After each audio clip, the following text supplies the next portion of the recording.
When we hug, these mics squeaking. Healthy. Microphone check 1 2. What is this? You listen to the Mighty Healthy Podcast. I'm Jeff. My friends call me Jefe. Who this? Listen, who this? You just missed Sanders. He was trying to get me to go on a robbery spree with him. I'm very very. Bernie Sanders. Bernie Sanders. He was talking about having a burner and going into a bodega and making his bones and robbing the joint. It's crazy. Really? This is I was I was shocked. He's really of course he's against Donald Trump and he wants me to switch sides. So he wanted you to convert. Yeah. Were you tempted? No. At all? No, I encouraged him to rob a bodega and prove that he was loyal. But he had to get some Timbs and a brown stocking cap. I was going to give him one of my mom's brown stocking caps, and Would that work with him? I mean, I'm sure he can enter, and yeah, I think he can do it. Well, that's a good getaway. I mean, well, no, a setup. I mean, right? I don't know how quick he can run afterwards, but yeah. Oh yeah, that's a good point. The heart, the ticker. Yeah. Just imagine him like limping away from. But that's perfect too. He can fake a heart attack. He'll make the getaway when they catch up to him. Yeah. Yeah, he just like takes 2 steps. He trips in the store. Like, oh, my heart.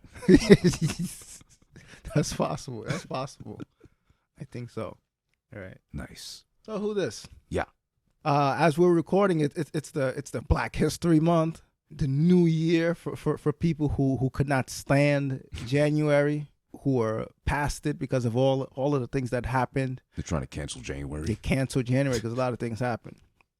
So it's a Happy New Year, I guess.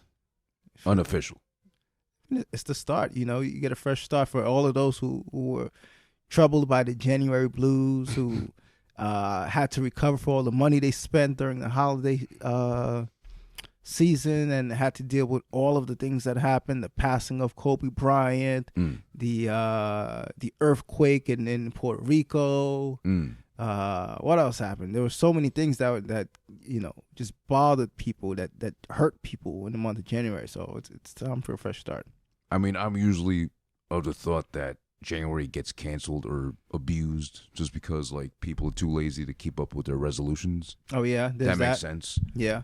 But I don't know, would you consider this particular January of this new decade to be like up for grabs as far as getting it out of here? I mean, my January was fine, but that was the talk on the on the webs, on the web, the tweets. The tweets were talking. People were very bothered by January. But I figured that's how it's supposed to be. People gotta recover from the money that they spent. And I mean, there were a lot of things that shocked us. A lot of things. I was taken aback by the passing of Kobe Bryant. That's still like, that's a shocker. Yeah, that was unexpected. But you being much more a basketball fan than I was, how did you take it, or were you ever that big a Kobe fan?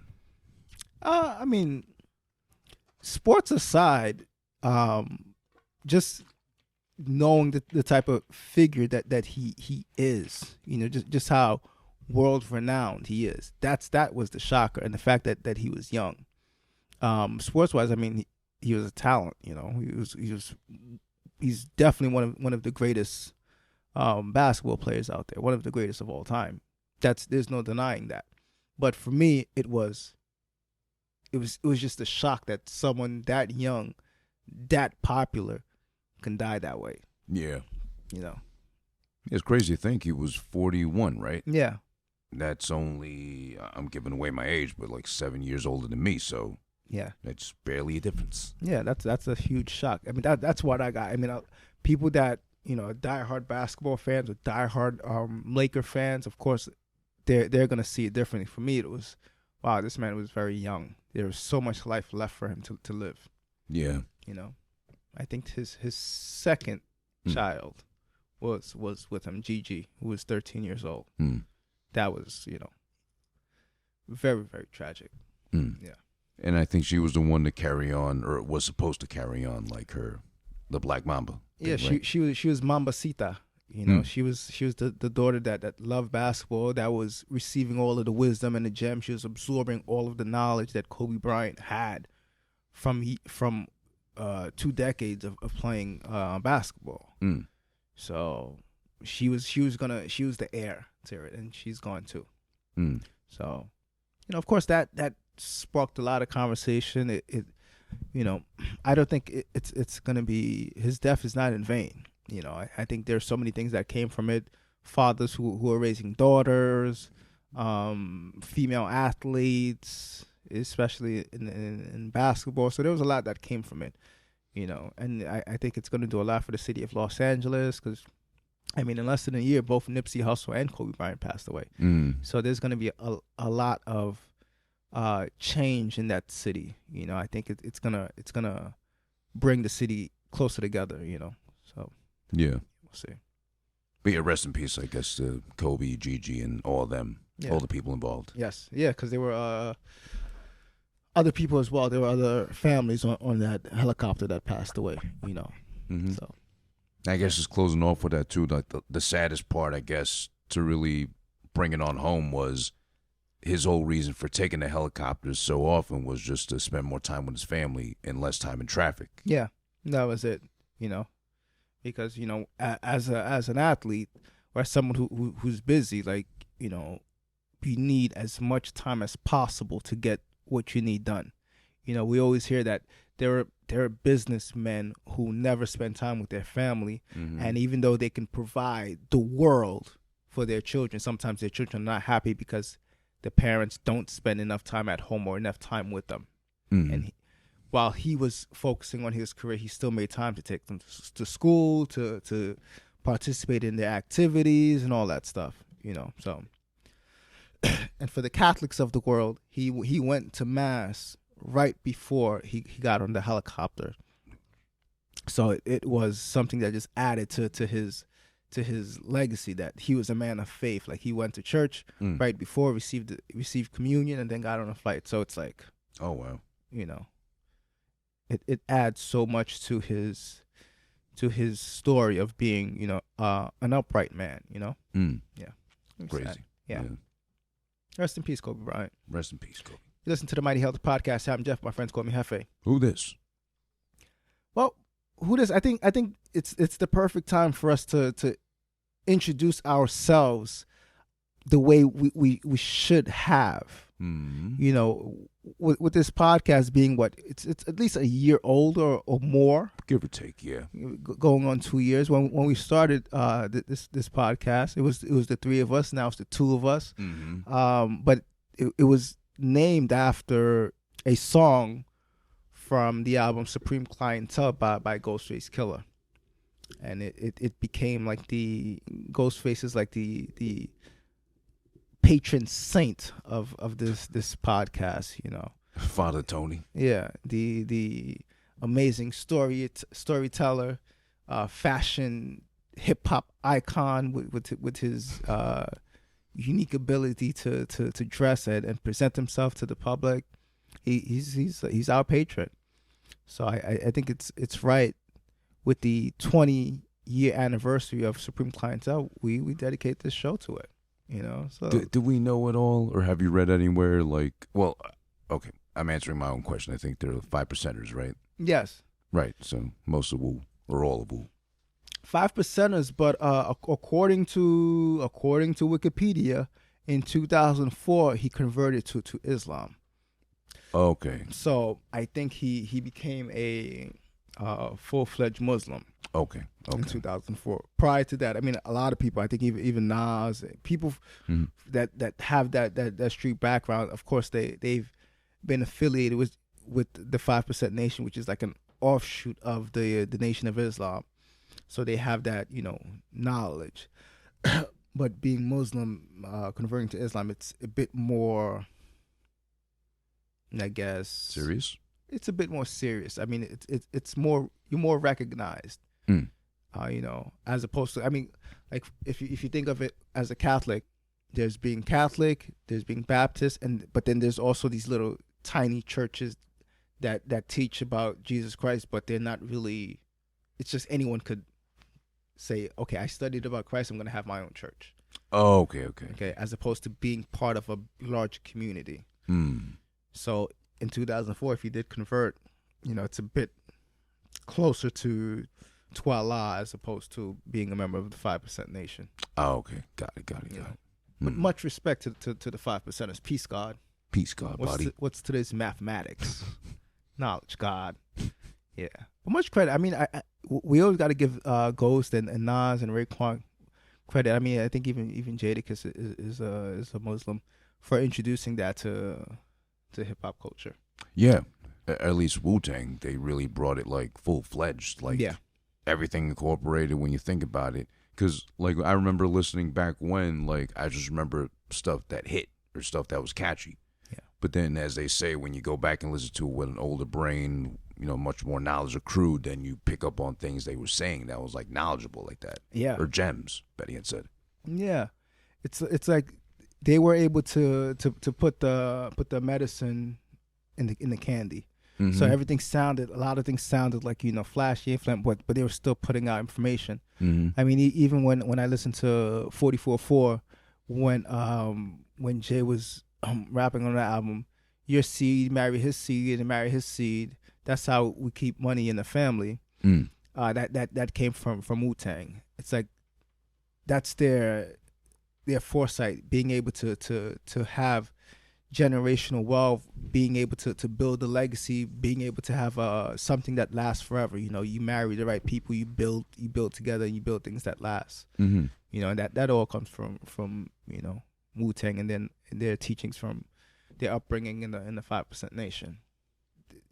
RZA, when if we ever dedicate a show or give him his flowers, as they say, while he's here, he's a mastermind, not only behind Wu-Tang, but everything that came from what Wu-Tang produced, all of the Wu babies in the world. Like, he's that mastermind. He would be like the Elijah Muhammad or the Pope of hip hop because of what he was able to do. He brought all these people together, gave them a career, and they were able to produce, and multiply. So if we were to give RZA his credit, he did amazing things. While financially he's not the billionaire that Hove is, but if millions came with influence, he would be that. Oh yeah. Wu-Tang's forever. It's all over. Right? When you see like people around the world with their Wu tattoos and just different designs of the original Wu concepts, that man is up there. I don't know if he's done a TED Talk or not yet, but that'd be something definitely worth looking into. Oh yeah, he's definitely got a lot to share. Oh yeah, he definitely has a lot of wisdom. That's actually a good point. Like I haven't focused too much. I haven't watched too many of those TED Talks, but I always watch things that are, closer to my thought patterns and things that I'm interested in. If RZA would have done something, then I would definitely watch it. Like, I'm sure he would know how to connect to people like me. Yeah, I mean, if anything, anybody can go back and listen to the Joe Rogan episode he was on with Donnell Rawlings like a month ago. Okay. That was a really good one. I mean, it was informative. Like, he knows a lot of stuff. Yeah. And then Donnell just chimes in with like the funny. Okay. And I forgot how funny he was too. Yeah. Besides being Ashley Larry. Oh yeah, Wu-Tang at some point. I mean, there is that connection that he was on Chappelle's show. Yeah. At one point. Wu Financial, I think. Yeah. So that was very good. All right. Supreme Clientele. Yeah. It's about to be the 20th anniversary. It's the second album by Ghostface Killah. Mm-hmm. It was critically acclaimed at the time of its release. Mm-hmm. Lead single was Cherche la Femme, which was sampled by the group Dr. Buzzard's original Savannah band. Yeah, I mean, I think that was a legendary record. Yeah, and it's an absolute classic. I mean, few feats done before. It beat the sophomore jinx that a lot of rappers fear. Like, when they come back around, am I going to be as important as hot, whatever? He did that with ease with Supreme Clientele. And that's not to shame Iron Man, the first album, which was great too. But Supreme Clientele was Ghost getting into the Ghostface bag character. Yeah. And really embodying it with like all the different soundscapes he went through. The character got fleshed out, Betty had said. Yeah. Around this time. Like I think Iron Man, he was still trying to prove like he was still one of the nicest of the Wu members. Yeah. But then Supreme Clientele was like, I know I'm nice, now let me show you who I really am. Yeah.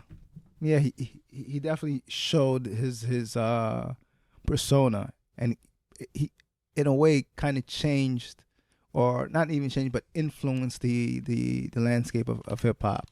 We saw him step into his own fashion wise. Mm-hmm.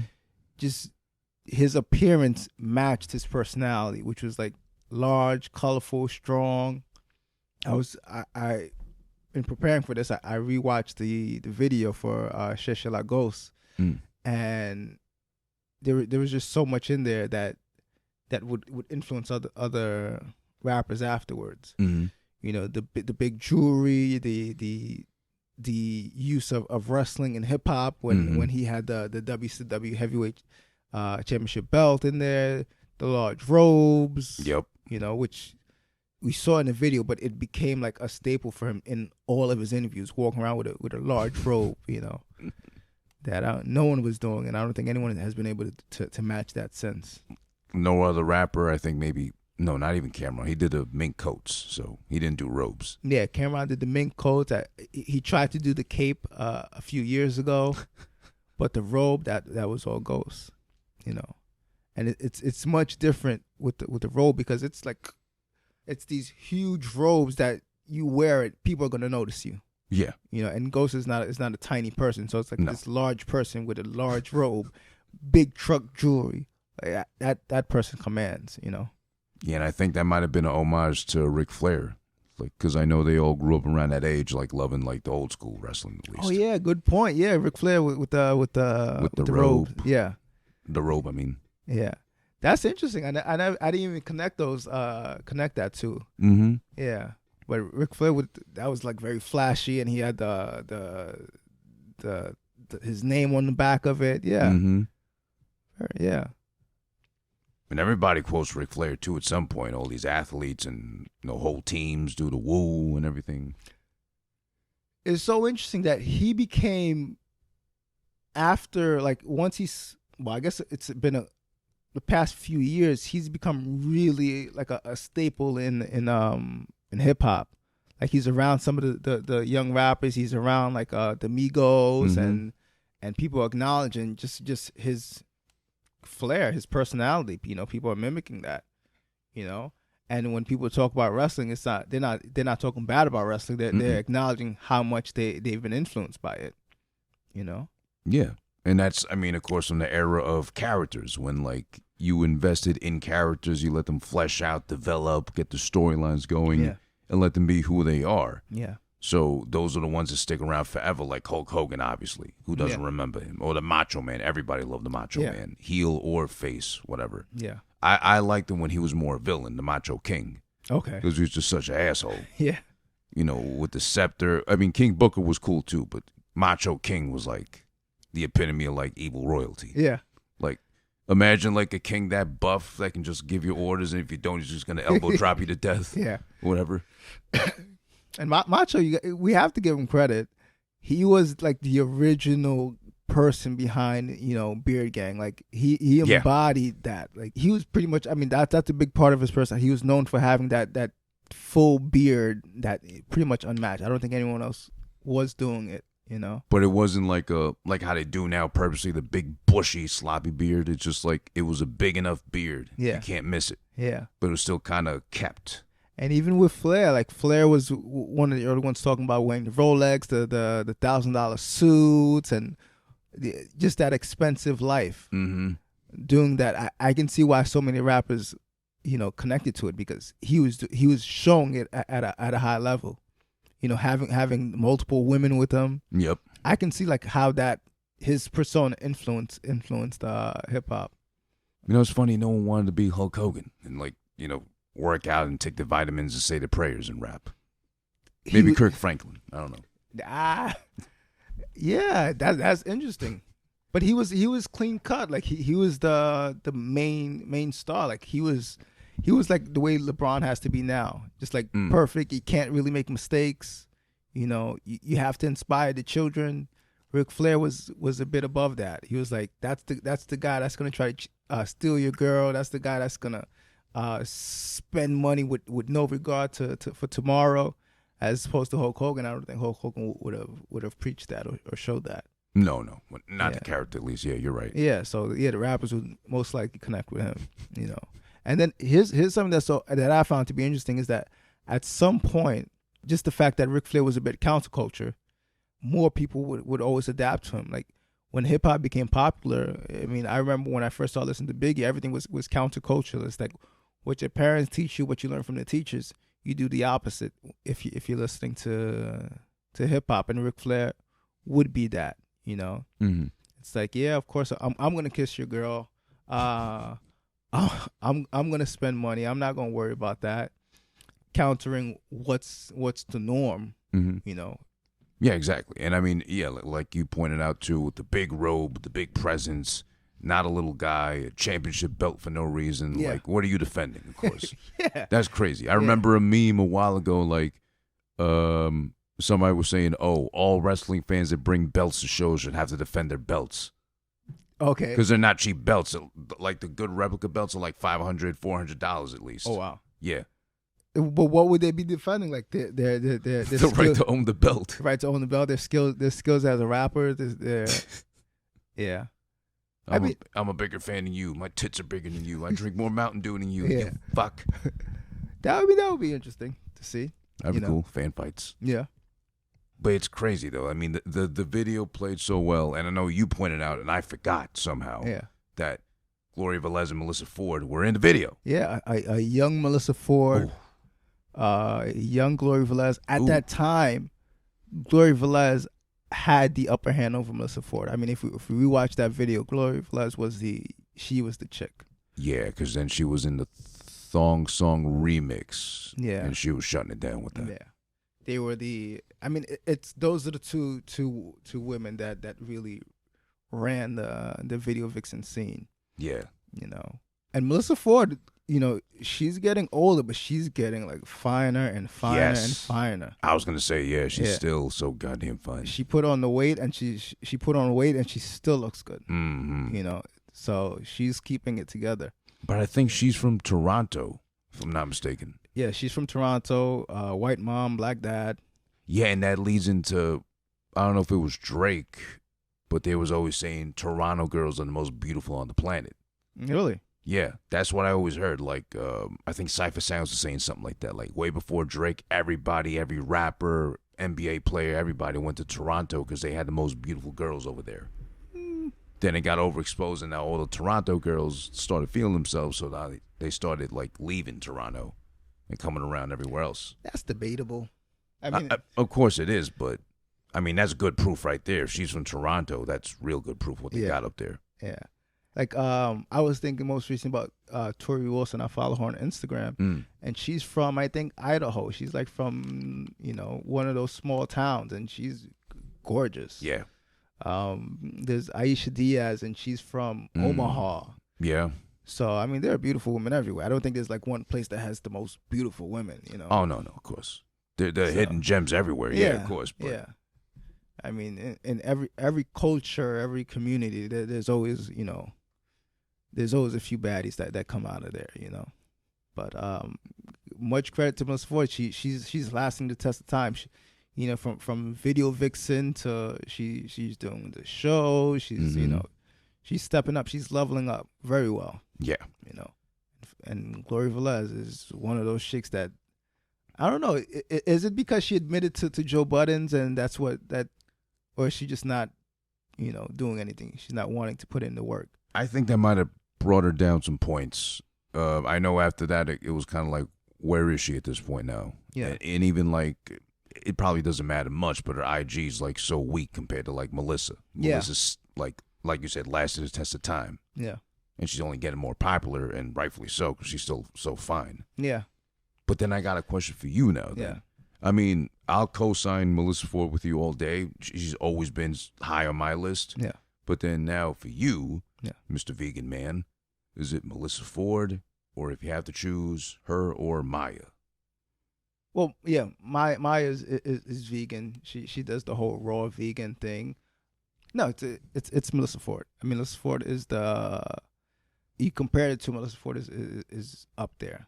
I mean, she's aging well, and the fact that she's been doing like podcasting and expressing her personality, that helps too. You know, from before, I mean, like in seeing her in the Shit Like Ghost video, seeing her in the Thong song, it was all just her body. Oh, wow, that's a beautiful woman, and it was all flesh. Mm-hmm. But now that she's out there and she's showing that she's smart and all that stuff, that she just gets extra points. Yeah, true. I think with Maya, it's always been like it's the music, and we're seeing parts of her personality because of Instagram, and she's showing that she's vegan. But there's still more, like I mean, for me, at my age, I want to know as much as possible about these women that we thirst over. Yeah, so I get that. You're not trying to like date forever. You're trying to like get everything you need to know up in front. Yeah, like I think it was one of our early shows where we compared Beyonce to Carrie Hilson. In my opinion, Carrie Hilson is surpasses Beyonce in looks. However, I've seen her in interviews, and I'm like, Yeah. I'll pass. Like interview wise, and then when she's expressing her personality, I don't see anything there. There's looks, yes. Personality wise, or her belief system, it's a huge turnoff. Okay. So then now you'd pick Beyonce, I guess, just because she's not as like unattractive on the inside. I don't know. I mean, Beyonce, just based off, I mean, music wise, yes, there's a lot there, but her product is like she's selling stuff, Well, yeah, true.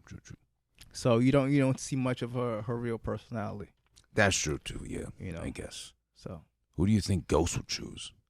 Listen, I posted one time on my Instagram the black Mrs. America, Miss USA, and I forget. I remember. And he liked that image because he was like, from the ice cream song, when he said Black Mrs. America, your name is Erica. And I remember that, and I posted, and he liked it. I think, that's his type. Okay. If you were to pick between like who? Let's just say, I guess, Beyonce and Carrie. I mean, they're kind of like the same complexion, if I'm not mistaken. Yeah. I don't know. I mean, we've never seen like ghosts with like famous women. He seems like the type that would just go after the around the way girl.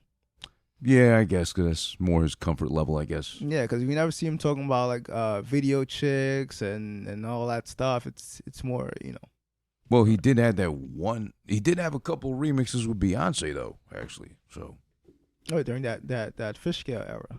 Yeah. Yeah. Which weren't bad. Yeah. But no, yeah, that was after the fact. That was after Jay-Z. Would Beyonce have ever settled down with Ghost? Or would that have been too, like, I guess, hoodlum or too hard? There was a time where, I mean, Beyonce has leveled up a lot over the years. And I think around the time where she met Jay, it was he was looking to further his goals and his business, and they worked. But I can see them working together. I can see Ghost and Beyonce working out. Because she did, her personality or her talking and in the public and doing interviews kind of dwindled after she started getting close to Jay-Z. I guess it was a way just to protect their brand. I guess, yeah. But if she's similar to Solange in any way, I can see her working out with Ghost. Yeah, I don't see why not.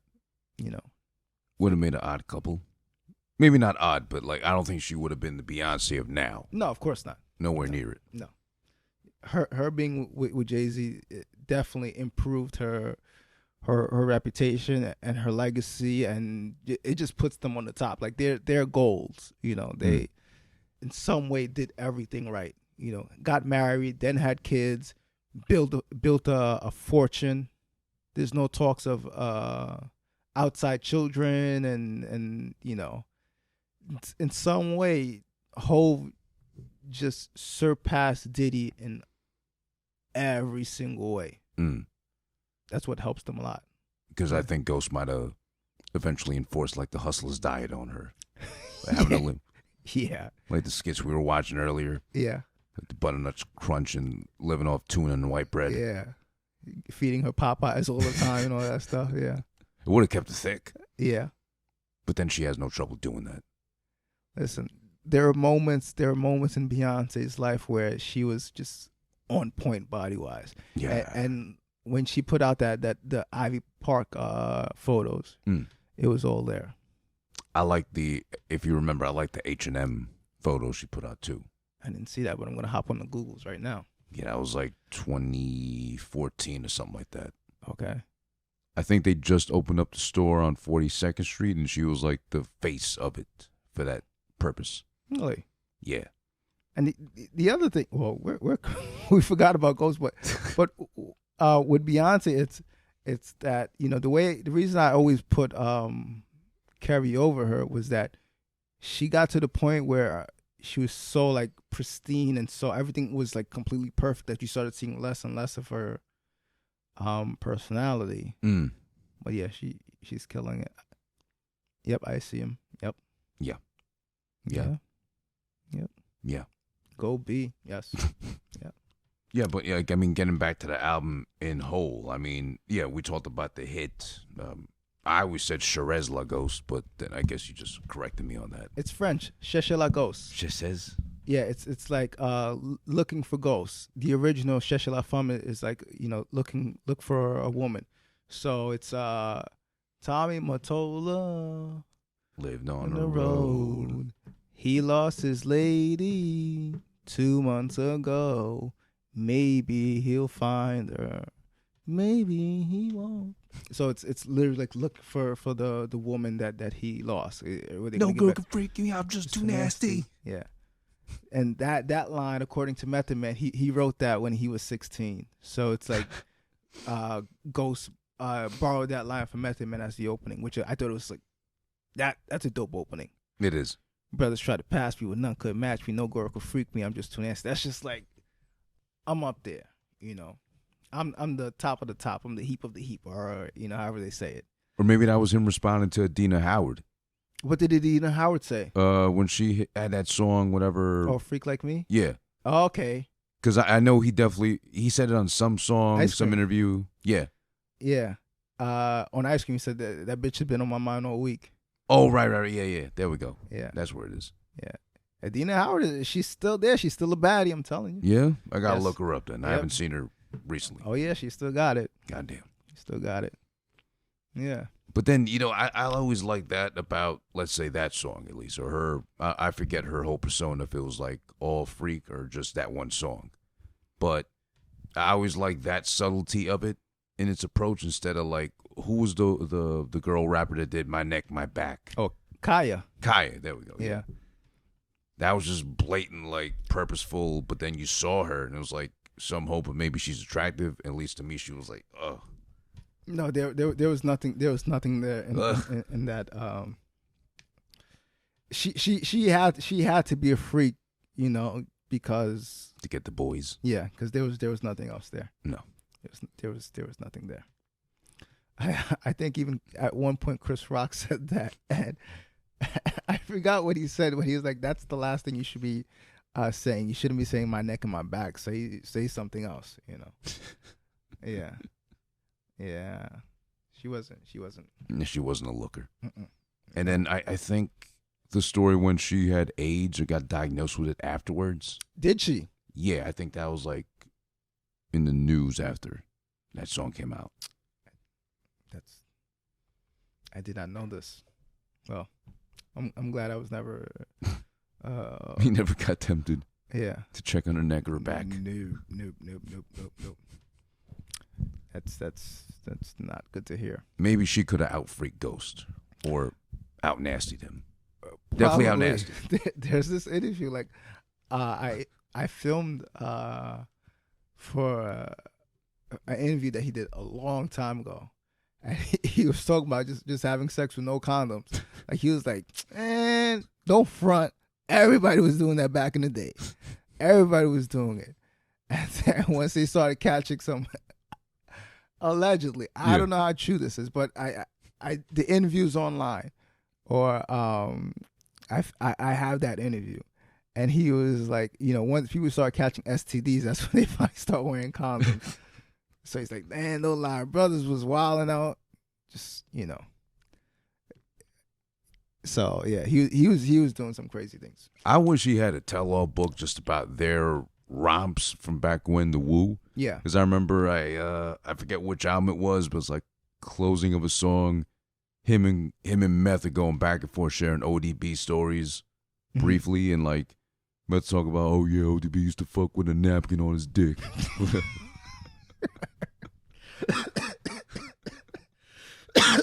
Yeah, I wouldn't be surprised. I don't. Okay. Yep. I wouldn't be surprised. I agree with that. Like if Ghost put out a book or audio book, whatever, it would do well. I think he had audiobook. Did he? He had something like that. I think he had that like the skits he did. They went like long format. Okay. I did have that downloaded back when you could download everything. Yeah. Quote unquote illegally, but yeah. That hard drive died, so I don't have that. Oh, yeah. But yeah, he did do something like that. Yeah. Telling his life story, or putting his life on, yeah, because I'm sure he has stories. I'm sure that man lived a very, very interesting life. Oh yeah, definitely, no shame. I mean, I'm still trying to figure out why he always wore the layers of clothing he did. I think that's. I saw that, and I think it was just persona. I mean, I don't think it's any different than from some of the folks in rock and roll who will mismatch clothes and have leather and all these funky things in their hair and all these beads and all that. No, I remember now. I'm sorry. I do remember now. He said it not too long ago in the interview. It was basically, and it made sense. Like when he was on the run, like when Wu first broke and he had to wear the masks and all that. It's because he was on the run like that. He had to have a change of clothes to like dump off the first layer, run away in the second, so he wouldn't get caught. Okay. Yeah, and that was the reason he had the mask on too, because he was on the run, so he didn't want people to see him. Exactly. I guess he just liked the look of like or the feel of having 2-3 layers of clothing, so he got used to it. So look at that. Because I remember I saw him when BB Kings was still around. Yeah. Me and my boy George as well. Yeah. And he had a big, like, oversized yellow Champion hoodie, but he was, like, one song in, he was already sweating. So when he finally took off the yellow hoodie, he had another hoodie underneath. And then you could see he had, like, the thermal underneath that hoodie and then, like, sweats underneath his humongous jeans or whatever. Yeah. And Tim's to go with it, too. So I don't know how this man did all that with all that on. He's probably just still in that mentality. Whatever he did to have him on the run, that I guess that's still in the back of his mind. Sorry, not Tim's. I meant Wallabies. That's still They look alike.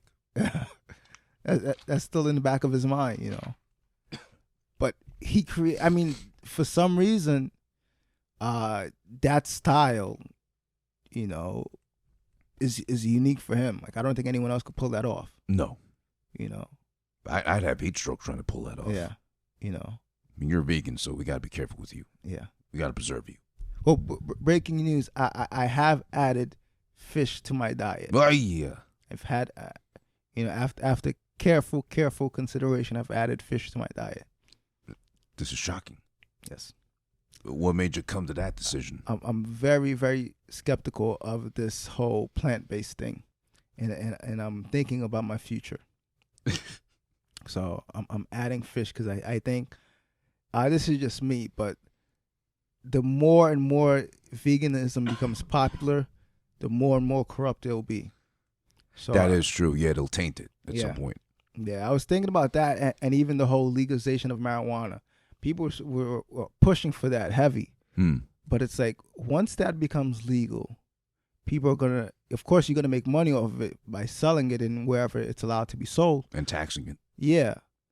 But then there's also going to be some health risks. Yeah. You know, just like people become alcoholics, there'll be people that have that same mentality because of weed. They'll be addicted to weed. They'll have to go to rehab for weed. There'll be health issues because of weed. And right. So whenever these things become popular, I become skeptical, you know. Oh, and it could just be like a bigger scale. Oh, we told you can get addicted to weed. Yeah. And all that, just to wag a finger. Yep. And they'll start, you know, it'll get corrupted, you know. Yeah. So, oh, wow. You're right. Tampered with and all that. Yeah. I mean, that's just how I see it. So I'm like, if McDonald's and Dunkin' Donuts are having plant-based food, I'm going to have to make some changes. Oh, well, I think that's like too early in its phases to be like deemable, because I tried one of those Impossible Whoppers. Yeah. And it did initially taste like a Whopper in the first bite. But then as I went through it, it just tasted like nothing at some point. Okay. And then I regretted it later when I had to shit it out. So it was just like black that came out of me. Yeah. It was like venom or something like that. Yeah. I'm manifesting. It's not a good thing for like the people that want to veganize the world. Bad idea. Like, everything should have have its limit. You know, when you try to force a belief on the world, it gets corrupted. Yeah. You know, it's not as pure as it should be. Yes. Ass. I don't know. Yes, why. we know, Jefe. I don't. My ass. You listen to the Mighty Health Podcast. I'm Jeff. My friends call me Jefe. Who this? Now, what were some of the standout tracks on Supreme Clientele? Oh boy. Overall album really good. That's the clean answer. Yeah. But my favorites I can definitely name off would be, well, the title track, of course. That's the inspiration for us to begin with. Yeah. Not the title track, sorry. Mighty Healthy, I mean. Yeah. That's our inspiration for even making the podcast possible. Yeah. That one, just because I don't think I've ever seen anybody do it in karaoke. Mm-hmm. But if anyone could ever accomplish that feat of getting through the whole song, especially that second verse, they're worthy of a medal or at least a couple of free drinks or something. Because that's like, there's no one doing that besides Ghost. Yeah. I always love one. Apollo Kids with Raekwon was nice. I like that just because, Shala Raekwon. Yeah. But my favorites would definitely be Sheshe La Ghost, Mighty Healthy, and then Buck 50, because that's Meth Red and Capadonna with Ghost on it. Yeah, that's a tough record. Yeah. Tough record, yeah. Beat, everything they say, and Ghost is dropping his, like, characteristic, typical lines, like, hit the gym for 2 weeks, back all chiseled, elbows and eat, now meet the new me. Yeah. And, like, just nonsensical, but it's so Ghost, like, it makes sense at some point. Some reason he just knew how, he knows how to paint a picture. Like he knows how to paint a picture. He knows how to, like, just say these things that his words just pop. Like, you'll have to imagine, like, whether it makes sense or not, like it catches your attention. You know. I really like the Child's Play, that record, because there's a part in the record where he's just reminiscing about being a kid and the girls that he would like and just doing things to get the girls' attention, buying certain candies and describing what the girl looked like when he was that age. Yeah. I thought that was a very creative record. I mean, especially when you get to a certain age and you start reminiscing about your youth. You're like, yeah, I remember I was in school. I had a crush on this girl, and then she did this and all that. I thought that was dope. You know, like it's a good record, especially in today where people are always they're pushing this whole mental health thing and childhood trauma.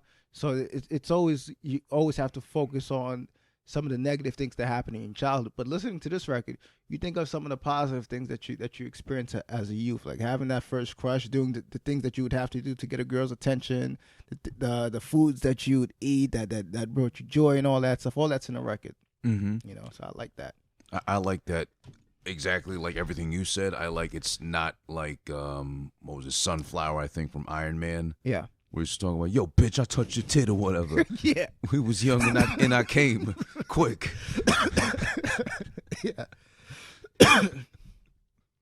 I think that's one of the things you can appreciate about Ghost is that I mean even when you were mentioning Joe Rogan, you know, like in this generation, there's so much that tries to like just emasculate man or make us feel guilty about whatever. Dicks.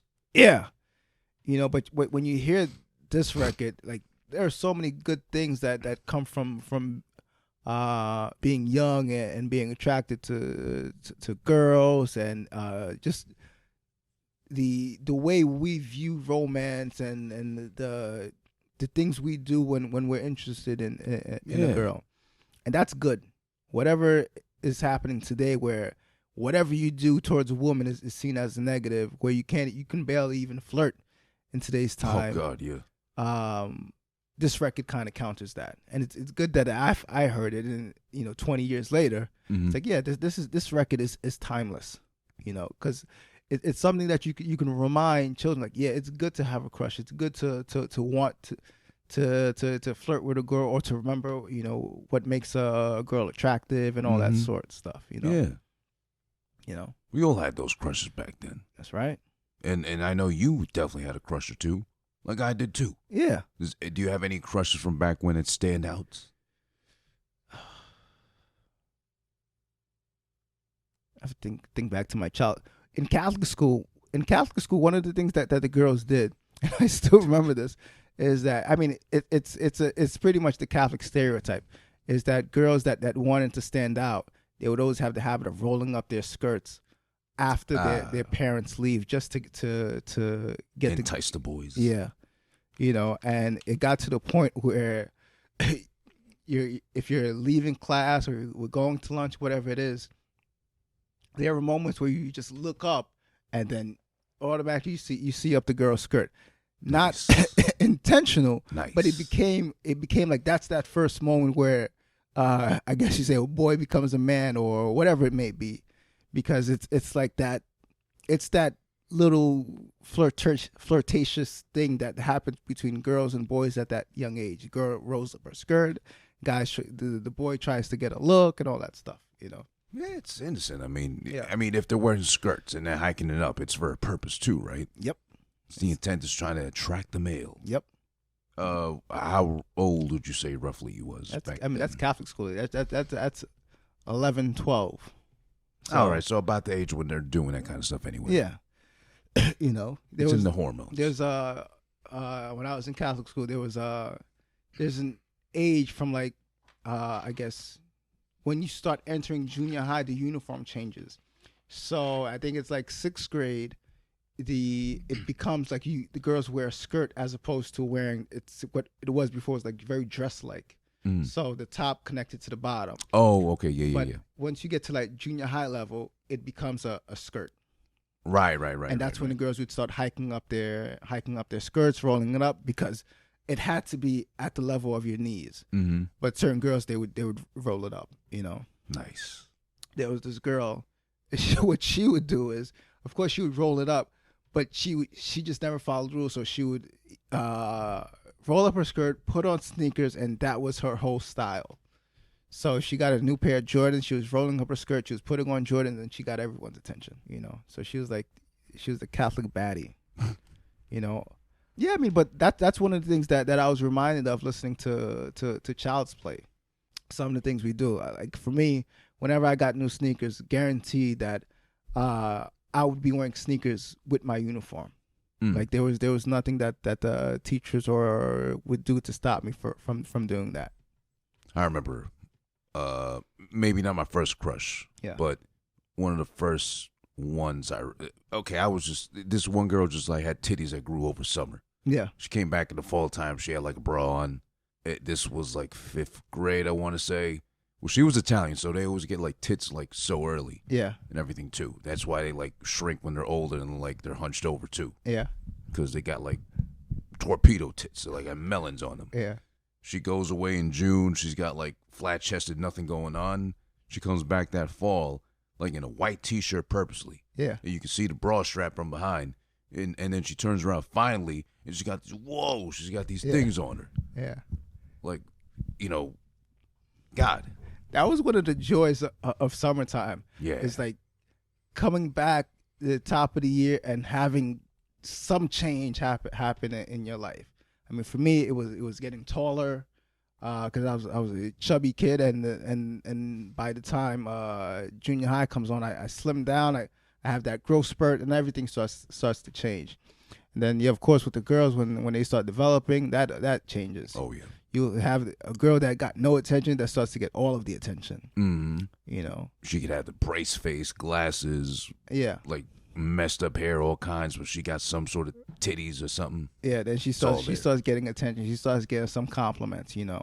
Things change. And then she can't stop laughing because like, oh, everybody likes me now. Yeah. Why? Yeah. I mean, I remember there were a lot of girls. I mean, they go through that phase and forget about it. Yeah. Then of course there's the bad side. There's some girls that were cute and then they come back with acne. Oh yeah, when acne used to hit the pretty ones too. Yeah, and it's like their stock goes down. It's like when Nas said, "Ask a rapper how it feels to lose his whole gangster." Well, you see like one of these bad chicks, these little cuties, and they come back and it's like their stock is dropped. Yeah.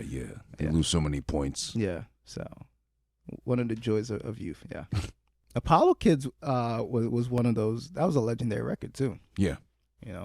I had to rewind one a few times. I mean, I was listening to it. I said rewind, but I had to play it back a few times. It stuck out. I mean, I think it's one of those records where a lot of people talk about it, talk about unity and having things mesh or go in the same direction. And I think he accomplished that a lot with that record. I'm just still amazed at one. Like I said, the second verse. Just how he just goes, I don't think necessarily one breath, but just like one whole take, just rambling off everything he said. Yeah.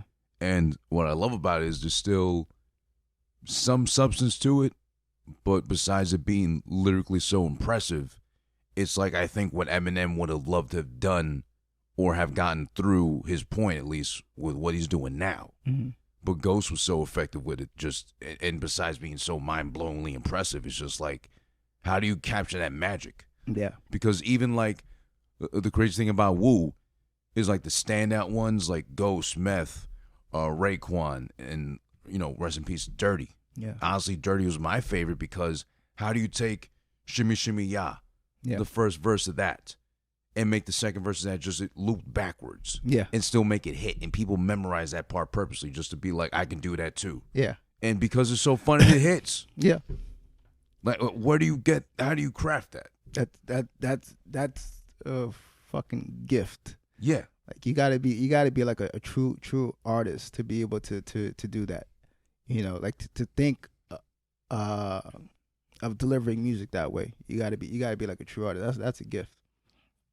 Yeah, and Meth is like the star of the show whenever Wu does a show because, and not to say no one else is live, Ghost is live, Ray is live, all of them too, RZA too, surprisingly. Yeah. But Meth just takes over, commands everything, and they let him because he knows how to run it. Yeah.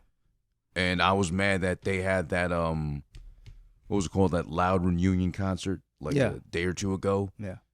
I wasn't going to go because I didn't really love that whole lineup, especially, I'll be honest, I'm not a fan of Fat Joe, so I try to avoid him in person. What? Tommy guns for fun, shotties for block parties. Never for me. I want to live my lifestyle. Never seen a brick, never seen a crack house. Want to ball with the dawn, have you maxed out. Bring it on, I'm going to show you gangster. I love that. I should get that tattooed somewhere. Can you fit all that on you? I don't know, but his verse on Who Shot Ya and My Lifestyle, I love those records. Okay, those are good, but I never was a Fat Joe fan. Never seen a brick, never seen a crack house. Want to ball with the dawn, have you maxed out. Oh, I couldn't stand Bring that it record. on, I'm going to show you gangster. I love that. I mean, for a person like me that always deal, like I always see like there are things that I do and people like mimic it or bite it.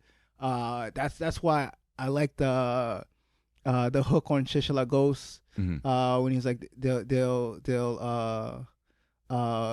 copy your style with a Colgate smile and all that stuff, and then what Fat Joe said on My Lifestyle, like those, I connect with those records because I experience that. I always see like there are things that I'll start doing and people will imitate it, so I connected with that. So I love it. I love Fat Joe for that. But yeah, I was mad that basically during the Woo set to close off the show, Meth brought out Red to do the Rockwilder live. Yeah, classic record. And I'm still dying. That's my bucket list, to see that done live. Yeah. And I've seen them both separately live, but never together. Yeah. To do that shit. And that was that Rockwilder record. I remember when that record came out. That changed. I don't remember.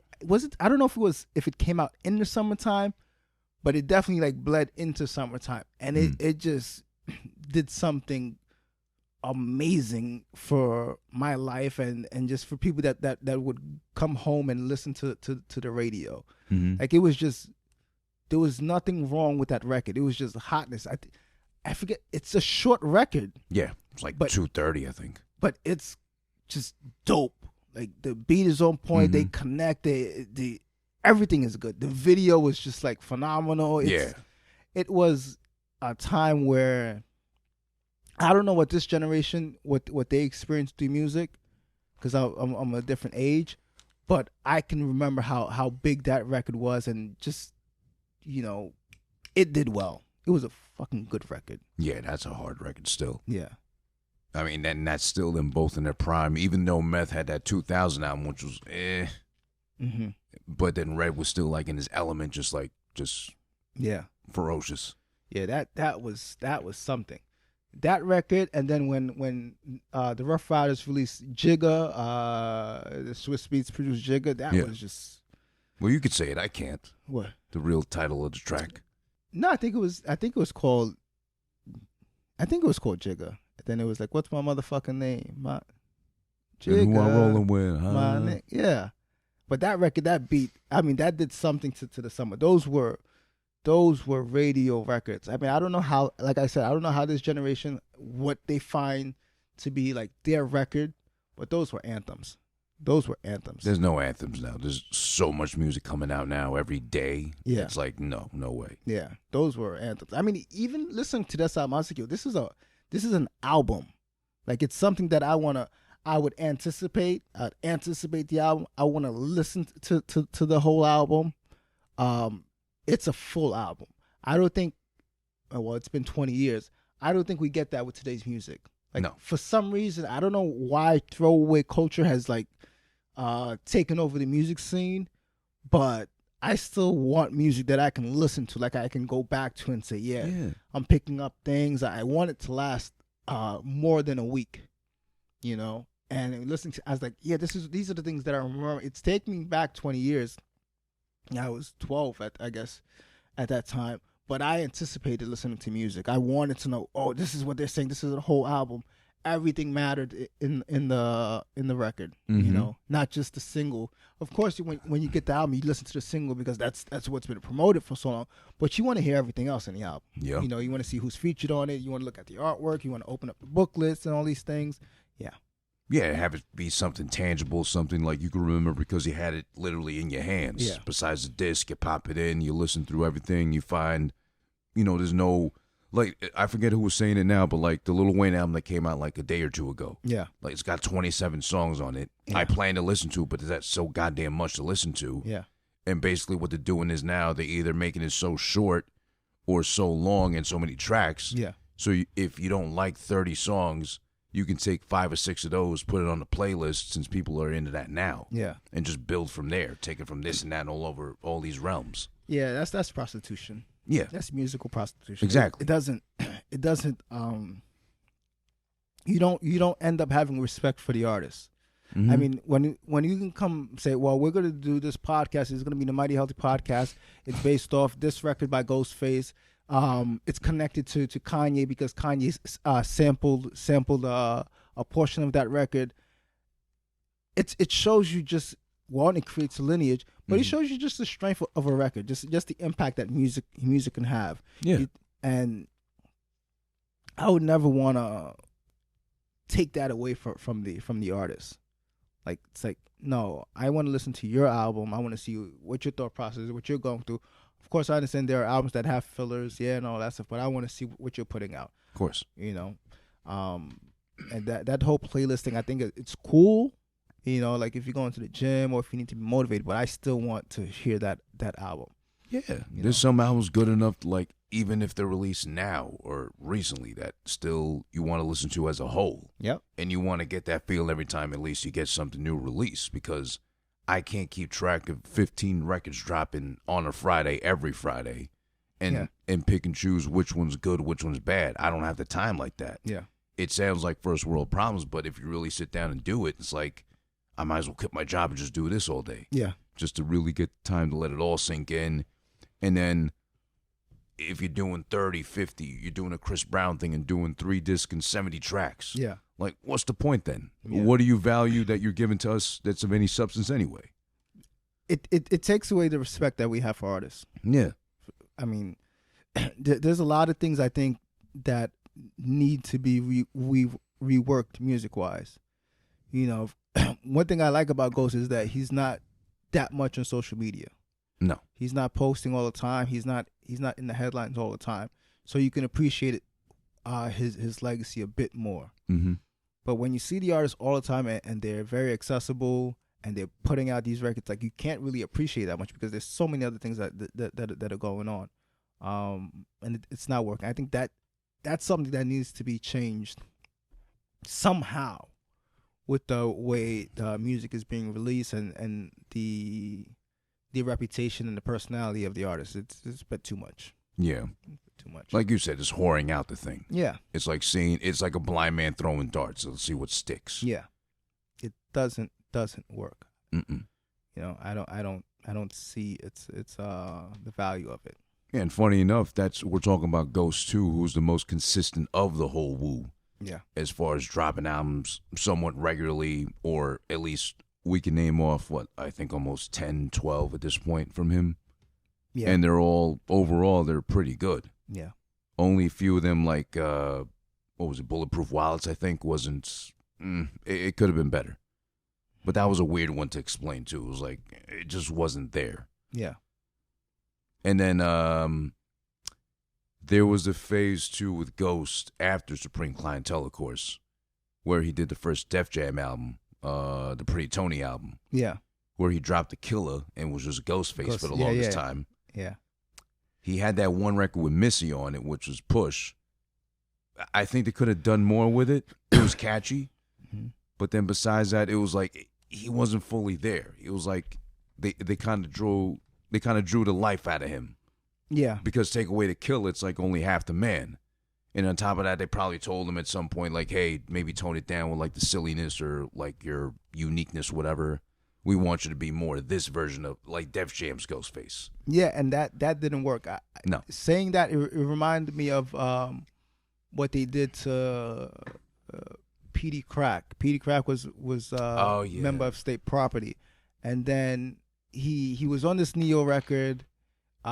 He's Puerto Rican, and his style was like good. Like he can flow, he can rap. Yeah, he was unique. Yeah, and they told him they took out the crack from his name, and he became like PD or something like and it just didn't work. Like his career never took off because of that. That's a shame. He could have been big. Yeah, he's really one of those talented artists. Yeah, and I agree with that. I don't even remember too much about the Pretty Tony album, but when he did put out Fish Scale, that changed the whole. Back to Ghost. Yeah, it changed everything.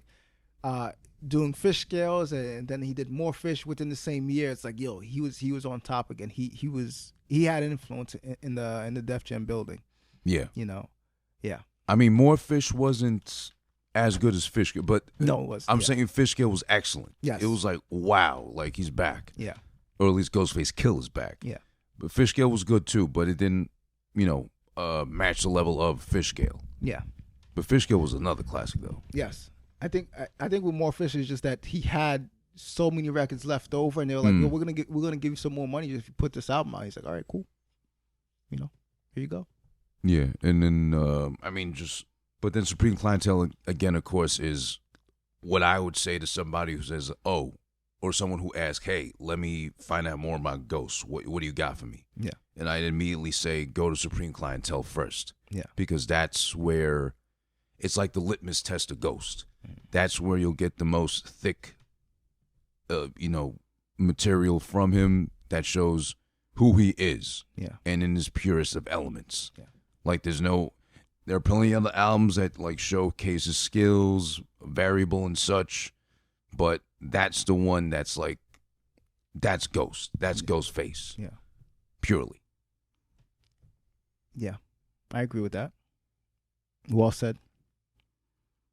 On that album, he responded to 50 Cent on the Clyde Smith skit, which I just found out was just Raekwon rapping or talking into some, and they did some creative stuff and distorted his voice because 50 dissed him on How to Rob.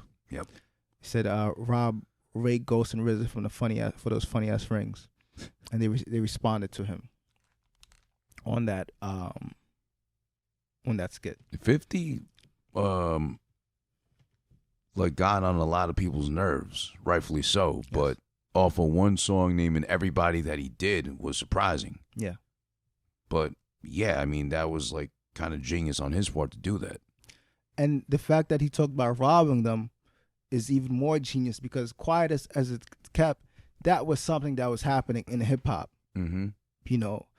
Aside from, people talking all that gun talk and being gangster, but behind the scenes, a lot of people were getting robbed at gunpoint, being under pressure, giving up their jewels or giving up money to people that were, street gangsters or people that wanted to make a name for themselves. And the fact that he came, 50 Cent, he was named after, the real 50 Cent, the real street guy that was, going around robbing people. It fit, and no rapper wants to have their name associated with a robbery, right? Or right. being the victim of robbery. So it was genius on his part. It showed that he wanted attention and he got it. Right, and I mean, if you really look back on it too, it's more like just an attempt to get known or be noticed than it was like a legit threat. Because could he have done it? I don't know. Probably, because that's what he was back when, right? Stick-up kid and everything, besides a crack deal and all that, right? I don't know if he was ever a stick-up kid. I know he sold crack. I don't know if he was a stick-up kid. I know the real 50 Cent was a stick-up kid. Okay. True. So then I don't know. But then why would that even like make as much noise as it did? Because ultimately they built his career pretty much, or they like kicked the door down open for him to come through. Yeah, and when you listen to it, you would have to take it as a funny record. It has the Mad Rapper on it. Yeah. So like you can see that it's a funny record. The fact that people were offended by it, it probably shows just, they probably had something that they wanted to protect. They probably wanted to protect their image or, their legacy, their reputation, Yeah. I think that's what it was, No one, it's like I said, no one wants to be associated with being the victim of robbery, especially in hip hop. That's true. You kind of lose a lot of respect if you talk all that gun talk. Well, then, yeah, I guess in their case, too, I mean, Ghost and them, they probably had to protect the rep of, like, the Wu's infamous, knuckling up with everybody, whoever, like, talked out the side of their mouth. Yeah. Or whatever, so I guess they had to protect that image then. Yeah. And it was said that Ghost did run into 50. There was a situation 50 Cent was thrown down a flight of stairs. So if that is the case, then they did protect their reputation. Imagine 50 didn't get shot 9 times. It was just a bad fall. He took him, throwing him downstairs. That's why he got the lisp. Yeah. So, I mean that's a funny story to talk about like this. If you look at 50 now, very successful. Has life after Get Rich or Die Trying. He's always in the news. People talk about 50 as much as they talk about Trump. He's always up to something. But that would be like that's not a good story to be associated his name with. Ghostface got the best of him. threw him down a flight of stairs.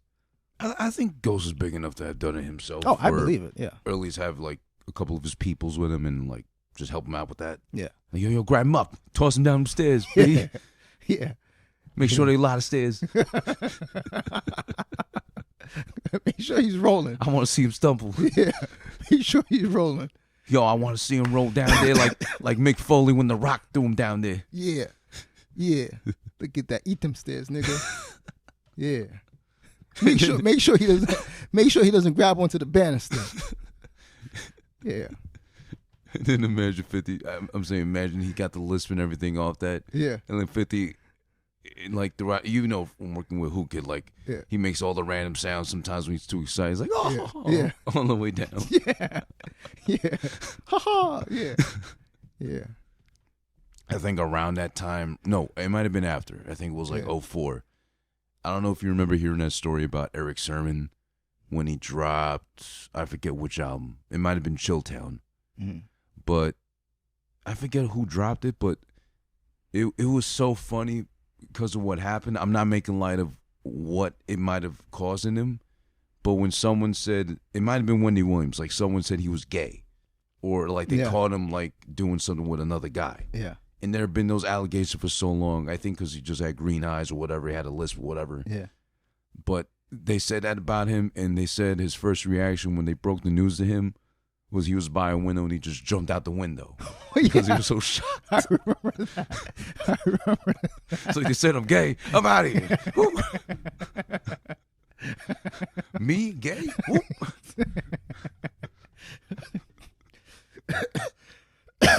Imagine. What was the cause of Eric Sermon's death? I'm gay. No, I'm not. I'll show you.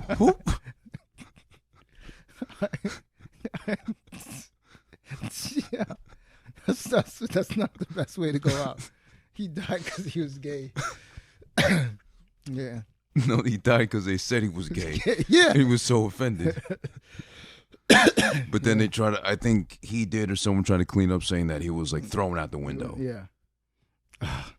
I believe the first part. The first one would be so funny. There are a lot of gay people in hip hop. We did hear that the same thing about Guru. Guru had a man. Guru was I never heard that. Did he? Guru was Allegedly? Gangstar. Yeah. Oh wow. Oh yeah. You never heard those stories? I never heard that about Guru. No. That Guru was gay. His lover used to beat him all the time. Real shit. Rest in peace, Guru. Rest in peace, Guru. But that was it. That Guru was gay, and I forget the name of the guy that was his lover or his manager, whatever it was. But they were always saying that he would beat Guru around, he would slap Guru around. So quiet as it kept, like the rumor is that Guru was in a abusive gay relationship. Oh damn! And he was the abusee. Yes, he was the victim. Oh, imagine this how he got that name Bald Head Slick from. Yeah. Yeah. Yep. Like George in Seinfeld, like when he told the African girl he wanted to dip his head in oil and rub it on her body. Yeah. He's Bald Head Slick too. You listen to my Healthy Podcast. I'm Jeff. My friends call me Jefe. Who this?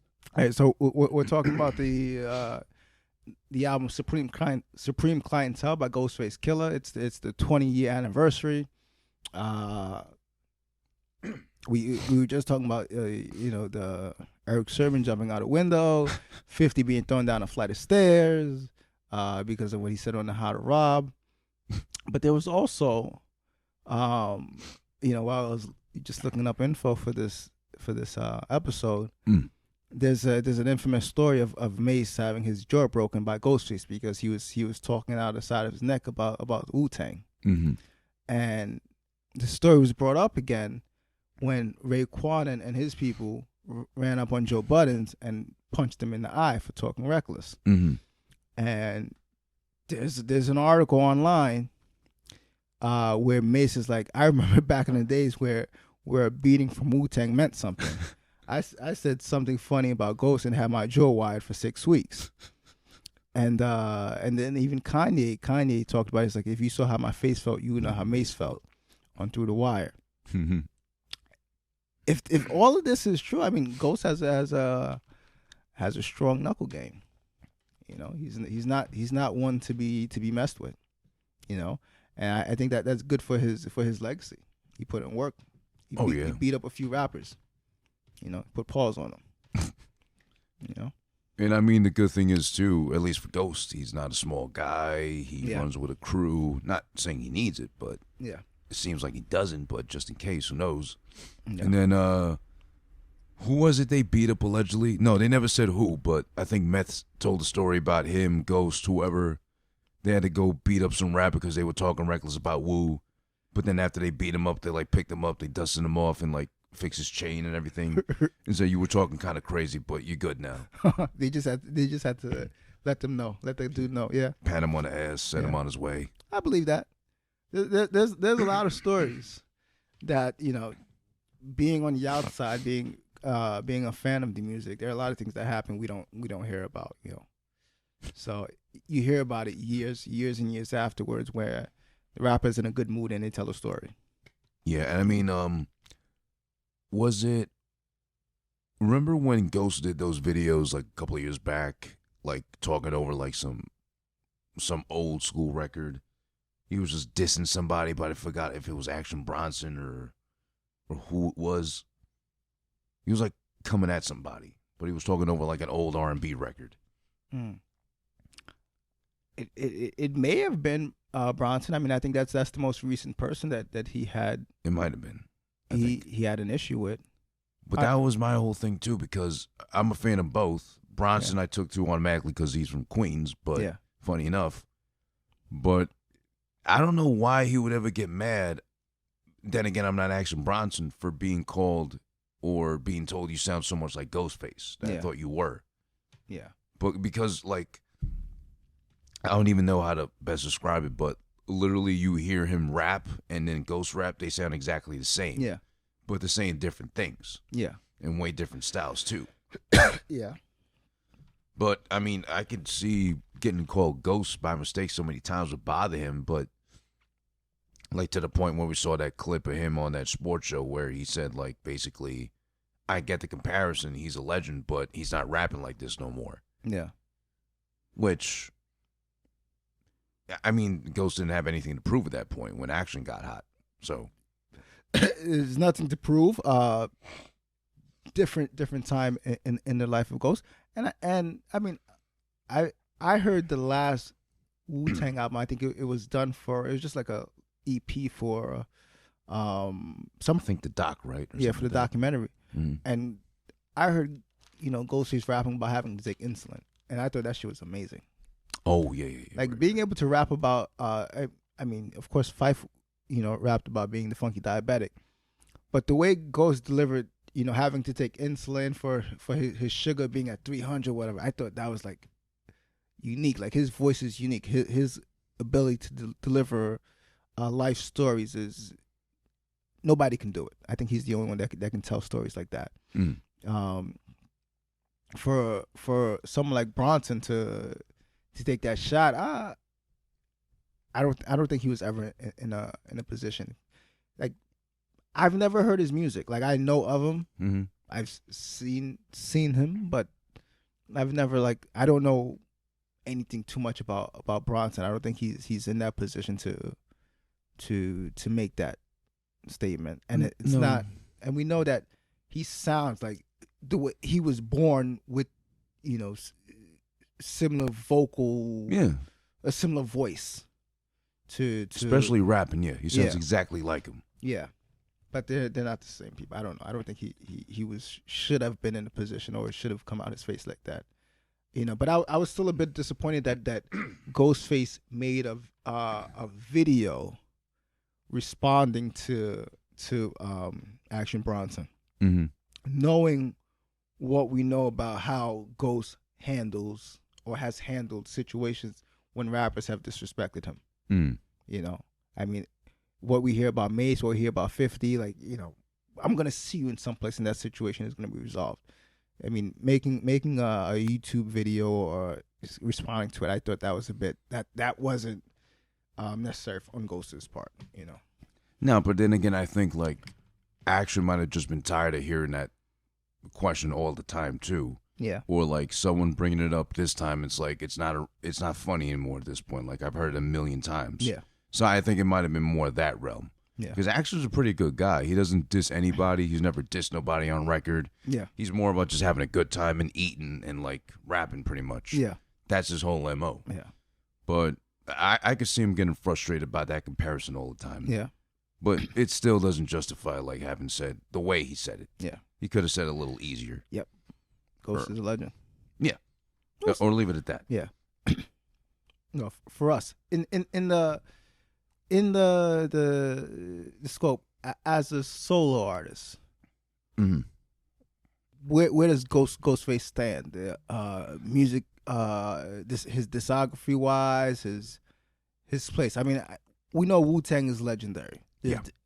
There's no Wu-Tang is forever. But as a solo artist, where does he stand? As far as like ranking him amongst the other members of Wu? No, just amongst the rappers in the game, not just Wu-Tang. I don't know where to put him, honestly. But I put him in my top 10, definitely. Maybe even top 5. Okay. So he's up there with like Rakim and your top 5. Oh, my top 3, I know automatically is Nas, Rakim, Lupe. Okay. Sorry, Nas, Rakim, Biggie. Mm-hmm. After them would probably be Lupe. And then I'd probably go maybe either Redman or Ghost. Probably Ghost. Redman kind of fell off with me a little bit at some point. Yes. I definitely agree about that with Redman. Mm-hmm. At one point, Busta Rhymes and Redman were up there in my top 5. That was a more fun era of rap. Yeah. Because they were just like doing what they wanted. Yeah. Based on who they were. Yes. Especially the videos. Yeah. They were fun. They were creative. But I mean, for some reason, I think Redman has. I don't know what happens in his personal life. I know your personal life may have an influence on impact on your career, but he's slowed down a lot, and he's been out of sight for a very long time. So I think that kind of. He's regularly had music come out, like even up until now. He had like a little EP that came out like a couple weeks ago. Yeah. Which was 3 songs. It wasn't bad. It was pretty good. Yeah. But it's like I said, I think on another episode, he kind of lost his ways about his character. He bought too much into the character. Yeah. A certain rhyme style of his, and then it has to be Redman. It has to be Redman instead of just like, let me make a good record. Let me just like bust out this verse. Mm-hmm. Like he held himself to his own kind of pressure. Yeah. Something like that. But like I remember I liked about Redman. I love the I'll Be That video. Yeah. And I always found it fun that I think the part where the girl on the bicycle crashed into the car. Yeah. I think that was filmed at Queensbridge or something like that. Okay. So I always found it fun like when rappers like go to other places they're not from. Oh yeah. He didn't do it in Newark, he did it in Queensbridge. Yeah. Yeah, that's that I always give credit to the directors that can bring artists out to different neighborhoods. Like I remember Freddie Gibbs one time filming him in Williamsburg. Nipsey Hussle did some videos like in I think it was Japan or Thailand or whatever. But going out to places outside your element to create music or to create visuals is you get credit for that. And to me, this is probably one of my top videos of all time. It's Blood Money Part 3, LL Cool J in Projects, Left Rack in that Noe video. I thought that was classic because it's LL after In the House Money at entering Hollywood at his height, and he's in the projects with Nori in that Blood Money video. Yeah, I thought that was just hard body. LL never cared though. He just showed up wherever. Yeah. So, that goes in line with shooting videos in different neighborhoods and all that stuff. Yeah. Well, like I remember, this wasn't a good song at all, but I just remember Rakim when he finally released the 7th Seal. Yeah. That terrible album. Yeah. Which was a real letdown from the god MC. Yeah. The one track he did with Mano of all people. Yeah. I think I Walk These Streets, and he just did that like it was like in Dumbo, like right under the Brooklyn Bridge. It was like a really well shot video, like well put together, but it was just like random to see him just like walking around, like literally walking the streets. Yeah. And of all people with Mano. Yeah. Yeah. I mean, I saw something recently with Rakim, and I know like he's never strayed from his personality, so I can see why certain things wouldn't work out. I actually spoke to Rakim on the phone one time. I think you told me that story way back when. Yeah.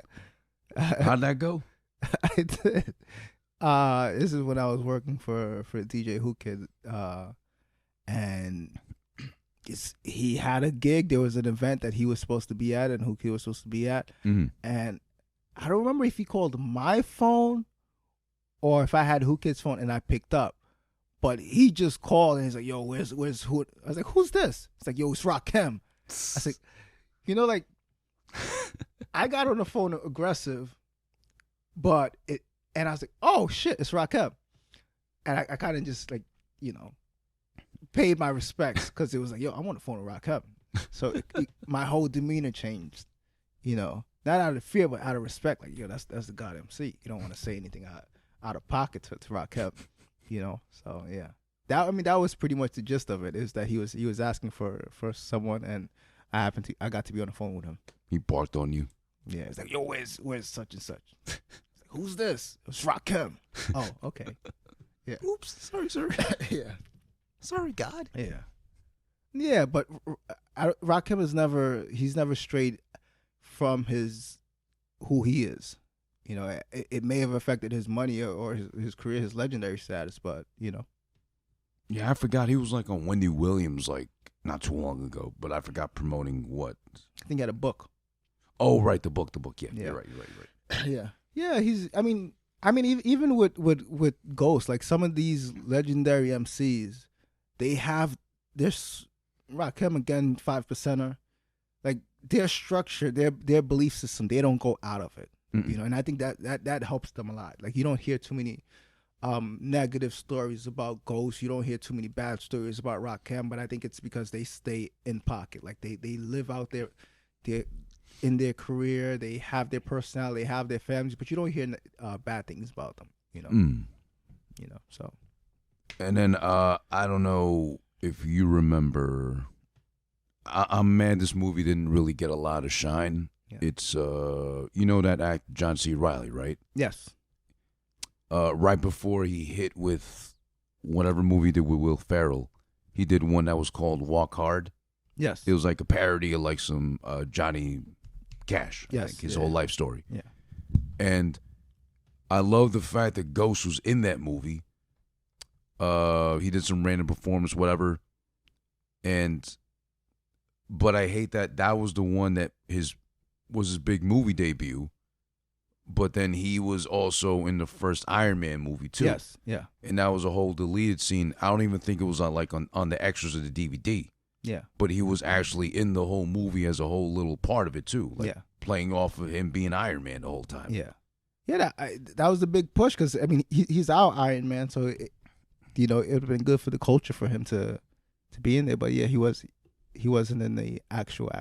Yeah, and it was a funny exchange. It was like, actually, it made sense just to like, okay, it's more near and dear to hip hop heads, but still, yeah, it would have been funny enough, you know, Google search, who's this Ghostface guy, whatever. And then, oh yeah, he's Iron Man too, allegedly. But, you know, yeah, because that's big. Because even like on SNL, not too long after that, they like shouted him out randomly, in like a skit. Someone was doing Martha Stewart. He's like, oh, peace to Ghost or whatever, like that. Yeah. And it's like I'm just more. It always not bothered me, but just like weirded me out that Ghost was never more mainstream than what he is right now. Yeah. Or he could have been, but it just kind of never got into that stratosphere. It probably has to do with personality, because when you look at just the records he put out, some of those skits that he did on MTV2, like a decade ago, he can write. He has a creative personality. His pen game is very, very strong. I'm pretty sure he can write for people that like his personality. I guess whatever it is, he just never I guess got the right opportunity to do it. But I'm thinking of like Juno Diaz, who wrote I forget the name of the book. It slips on my, but he wrote a book and it was in a language that the average New Yorker would understand. If you're Hispanic, if you're from a certain community, you would understand his writing. Mm-hmm. But it was a bestseller, and I think of someone like Ghostface, who's been able to tell stories for so long, through music, has expressed his personality. Like no one would be wearing wallabies, if it wasn't for Wu-Tang. You know, people from in hip hop culture. No one truck jewelry. That's him. The big baggy clothes and pulling it off. Like no one would be doing that. No one did that at his level. There were so many things that he could have done. I guess maybe the opportunity wasn't presented, or not the right people, or he just hasn't gotten to that level yet to do it. But I'm sure if he did do it, it would do well. People would want to hear that. People would want to see that. Yeah.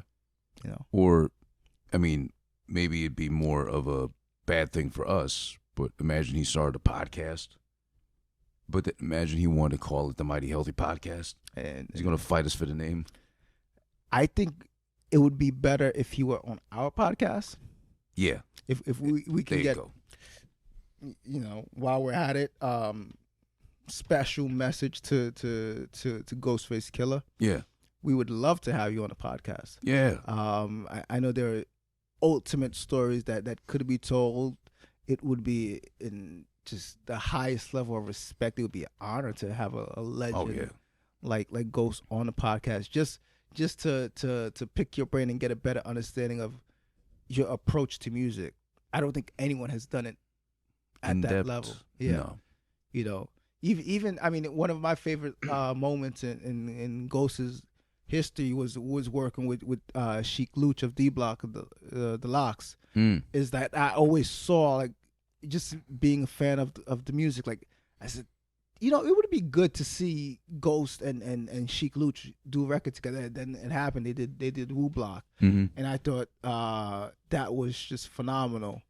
That they worked together. Just seeing that, just how some of these collabs came to be. I don't think that's talked about often, or he got the credit for it. You know, especially with the Locks. So much emphasis was always put on, you know, Styles and Jada, but I mean, I've always thought Sheik Luch was a talent. So in seeing that, yeah, it's like it would be good to get some of those stories from Ghost himself. That'd be fun. Yeah, you know? I mean, why not come through? Even if he has like a crazy rider or list of demands, you know, he can email it to me. You forward it, or you get it, you forward it to me, and I'll try to get to Target that day before they come in. Yeah, get all his distilled water. Green M&Ms, no blue joints. Yeah, or the butternut crunches like you like so much. Yeah, on $5 though. Yeah. Well, he's not putting in, so my $5. Yeah, a $5 rider. Like, what do you want for $5, Ghost? We got you. You know.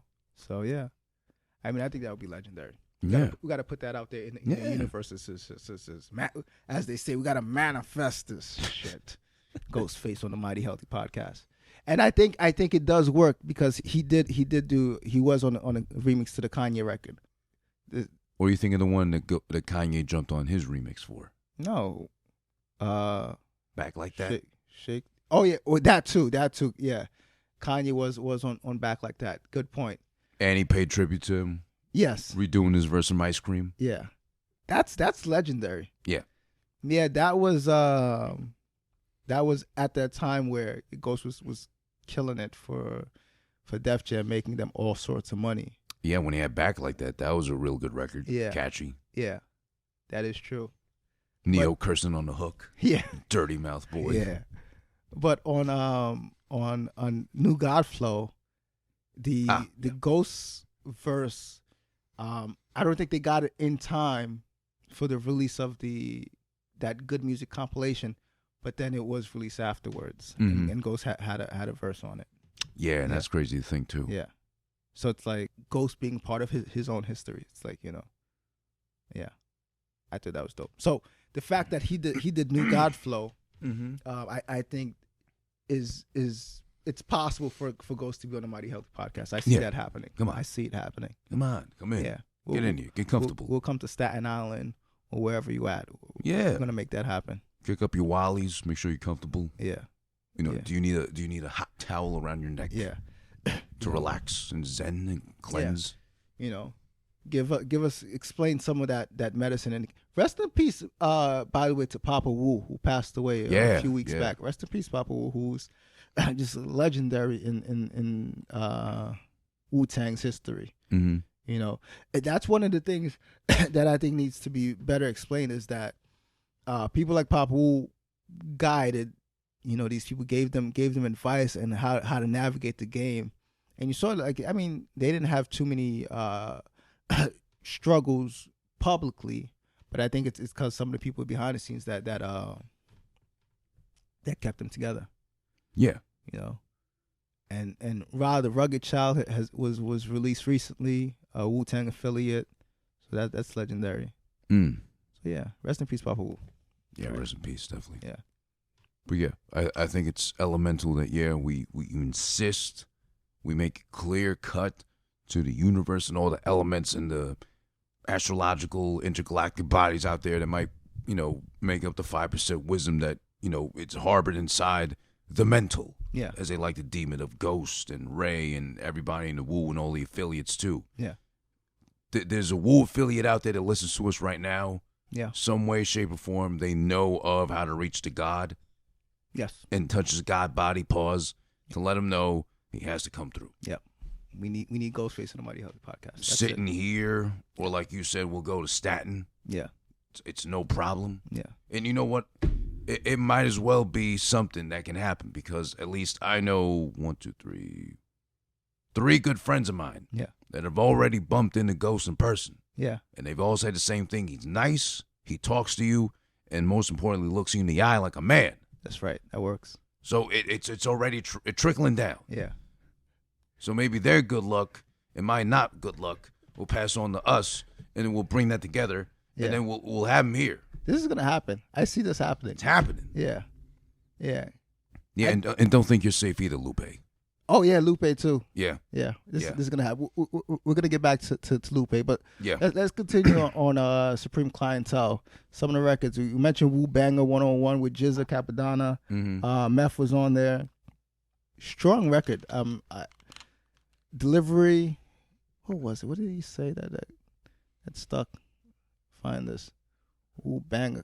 Where's my where's this at? Yeah, Master Killer's on there. Cap. Yeah. There it is. Bottles going off in the church. We broke the wine, slapped the pastor. Didn't know Pop had asthma. He pulled out his blue Bible. Change fell out his coat. 3 condoms, 2 dice, 1 bag of dope. Ooh, Reverend ain't right. His church ain't right. Deacon is a pimp. You tell by his ice. I love that. I love that. I love that. That's the second verse. And when I heard that, I mean, it's like in this time you can't rewind it, but you can start the record over. And I was, using my streaming service. I was like, I gotta hear that again, because that's like, not only is it a good story, but it's like one of those things. It's like one of those open secrets within the Christian community, that there are pastors and there are deacons that, of course, they are men of the cloth, but they also have this human side of them. Oh yeah. And the fact that he says, slapped the pastor, didn't know Pop had asthma. He pulled out his Bible, a change fell out his coat, 3 condoms, 2 dice, and 1 bag of dope. It's like, what? What is happening in this church? It's a nasty pastor. Yeah. And then the fact that it was detailed, and you see that it's a countdown: 3 condoms, 2 dice, 1 bag of dope. Mm-hmm. Ooh, pastor ain't right. His church ain't right. Deacon is pimp. Tell by his ice. And then you can start imagining these things, that there are certain men of the cloth that you'll see, like they're dressed in a certain way. Like, it's like, well, you serve God. Where are you getting all this money to look this way, to dress this way? And I thought that was just beautiful. That was beautiful. Yeah. That's the beauty of storytelling. Yeah. Miss Parks, Brother Starks meet you at the number spot. Heard you got the red tops and I want a lot. that's just that's something. I love that. I love that a lot. That made my day, hearing that again. And it's like you said earlier, like there are certain records you will hear it at a time in your life, but as you get older and wiser and you have different experiences, those records it hits different. Much as of my life is in the church, it's about faith, but I always like to see parts of it where it's like it's a bit of a contradiction, or some of those stereotypes about men of faith. It comes out of music, like, okay, good. I know what's happening out there. I think that's good. Yeah. And you can see that he's telling that story, but it comes from being on the outside, and sometimes the younger generation, that's what they look at. They look at how the older folks are doing it, and how these people that say they're part of they're men of the cloth, and these are things that they're doing. I thought that was just brilliant. Yeah. I've only seen Ghost a couple of times live, but maybe the one he does more often. But I always love seeing Mighty Healthy live. And that's not just because of the name of the podcast, but I've always loved seeing that record live. Yeah. I think I saw the BB Kings when he did it. Like I said, the yellow oversized champion hoodie. Yeah. But it's just like he's still, even as weighed down as he is with all the layers of clothing, he still has that same energy, that little bop or bounce he does every time he like hits a certain line. Yeah. Throughout the verse, he sees the crowd rocking and everything too. He's just living in that moment. Yeah. And it really is the emphasis of Mighty Healthy, just like doing your own thing and having everyone around you just jump on in too, because you're feeling it the most. So why not take part? Yeah. I always love seeing that record live and just like hearing that back too. That and one, but I don't know if he's done one that often. No. A good excuse, get him in person, see if he can do one live. Yeah. Yeah, Mighty Healthy is a great record, and Kanye doing New God Flow just strengthened it as well.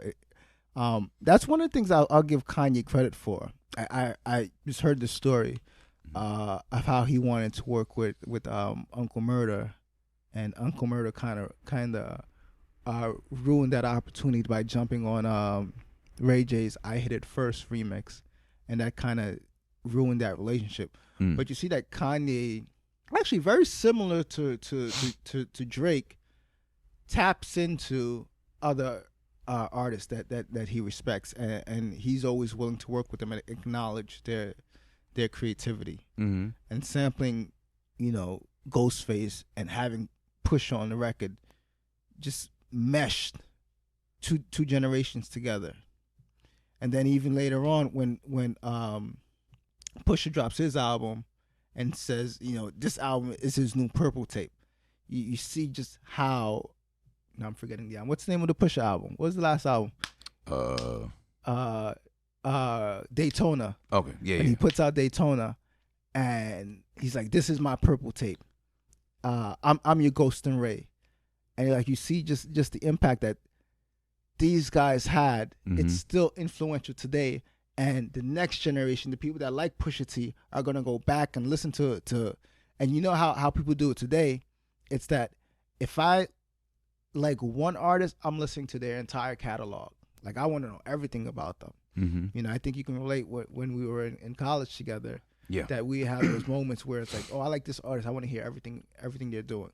Yep. So the fact that Kanye was able to introduce his fan base to Ghost, and then Pusha emphasizes that with his album Daytona, you see that Wu-Tang literally is gonna be around forever, because people that like Pusha are gonna want to know everything about Wu-Tang, and they're gonna listen to their catalogs. They want to know what Ghost is talking about. People that like Action Bronson are gonna say, "Oh, he has beef with who? Oh, I gotta find out who this person is," and then so on and so on. And that legacy lasts forever. It's gonna put Ghost, it's gonna put Wu-Tang at this level, the same way with the rock and roll guys, like people that like Queen and people that like Pink Floyd and all these big bands. It's gonna, preserve them forever. Yeah. That's how. Like when I was listening to rock and roll in college, the bands that I like, I like Nirvana, I like MCR, and they would say, "Oh, I like Iron Maiden, and I like Queen, and I loved what Freddie Mercury." Like it help their legacy because the new artists were giving credit to their influences, and I think that's something that's gonna, just off of that one record, it's gonna increase his influence and strengthen his legacy. Mm-hmm. Yeah. Listen to the My Health podcast. I'm Jeff. My friends call me Jefe. Who this? All right, so we've been talking about Ghostface. We've been talking about the album Supreme Clientele, which is, it's been 20 years since the album has been released. Mm-hmm. 2 decades. That's a fucking long time, man. Yeah. That's a long time. Long span. Yeah. I think that's one of the joys of music today, is that the fact that we can acknowledge how powerful certain albums are, and acknowledging just the impact that they've had over the years. One of the things that people say is, well, how well has that album aged? Is the album still good today? Did it get better, or did it lose value? Definitely, if you're into Wu-Tang or becoming a fan of, it's essential to start with, of course, the Wu albums, but then when you branch off into, of course, 9 members worth of discography afterwards, then Ghost would be up front and center, I think, only after, like the ones we know already, Cuban Links and Liquid Swords, all that. Yeah. There's Iron Man, of course, too, which is a great album as well, but Supreme Clientele, it's hard to, like, not put that as the best Ghostface album, and the one that definitely stands the test of time, because it's not just him rapping good or great, which he does, by the way. Yeah. But it's him living in his element, in his character to the fullest. Yeah. Album is fully, from start to finish, all Ghost. At least for me, no skips. I can play it through all the way, and you get a little bit of everything in all its honesty, because that's who Ghost is. He's like a multi-deep layer man. He's like Shrek with the onion. Onions have layers. Yeah. So does literally Ghost has layers because of his clothing, but he's got layers amongst or in himself because of how deep he is. Yeah.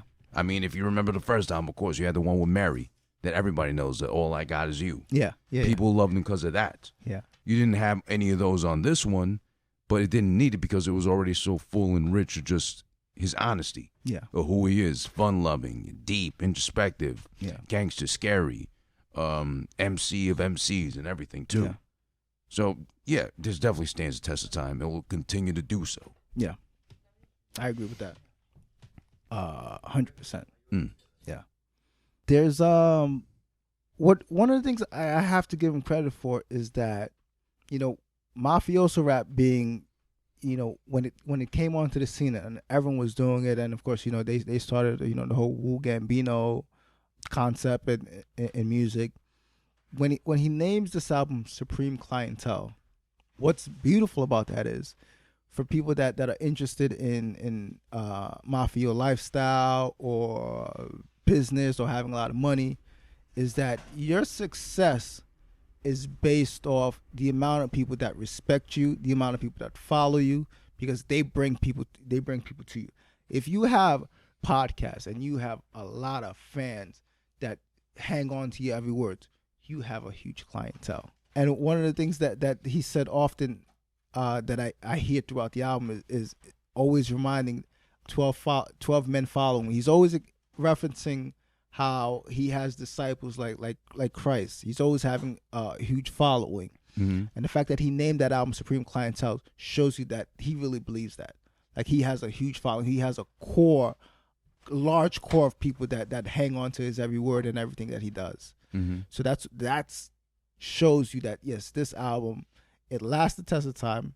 It's up there as one of his best works. Man, it's an album. I don't think we get that today. We don't really get too many albums. It's really like, oh, I'm gonna listen to this for a week and then something else is gonna come out. Exactly. And the artist that puts it out is like, I got 12 songs to put out. Let's see which one of these work. Yeah. And whichever gets the most streams or whatever, then that's it. It's all about how much money can I make in the streaming culture. Or the songs that hit the most or stream the most, we'll do another album worth of those. Yeah. Just trying to stick with those. Yeah. It's like, what's his name? Lil Nas X. Yeah. Of course, the infamous Old Town Road. Yeah. Like his big single now with Nas just dropped. Yeah. Guess what it's called? Rodeo. Yes. Staying in line with that whole theme. Which isn't actually a bad record. It's nowhere near as catchy, or it won't be a hit as big as Old Town Road was. Yeah.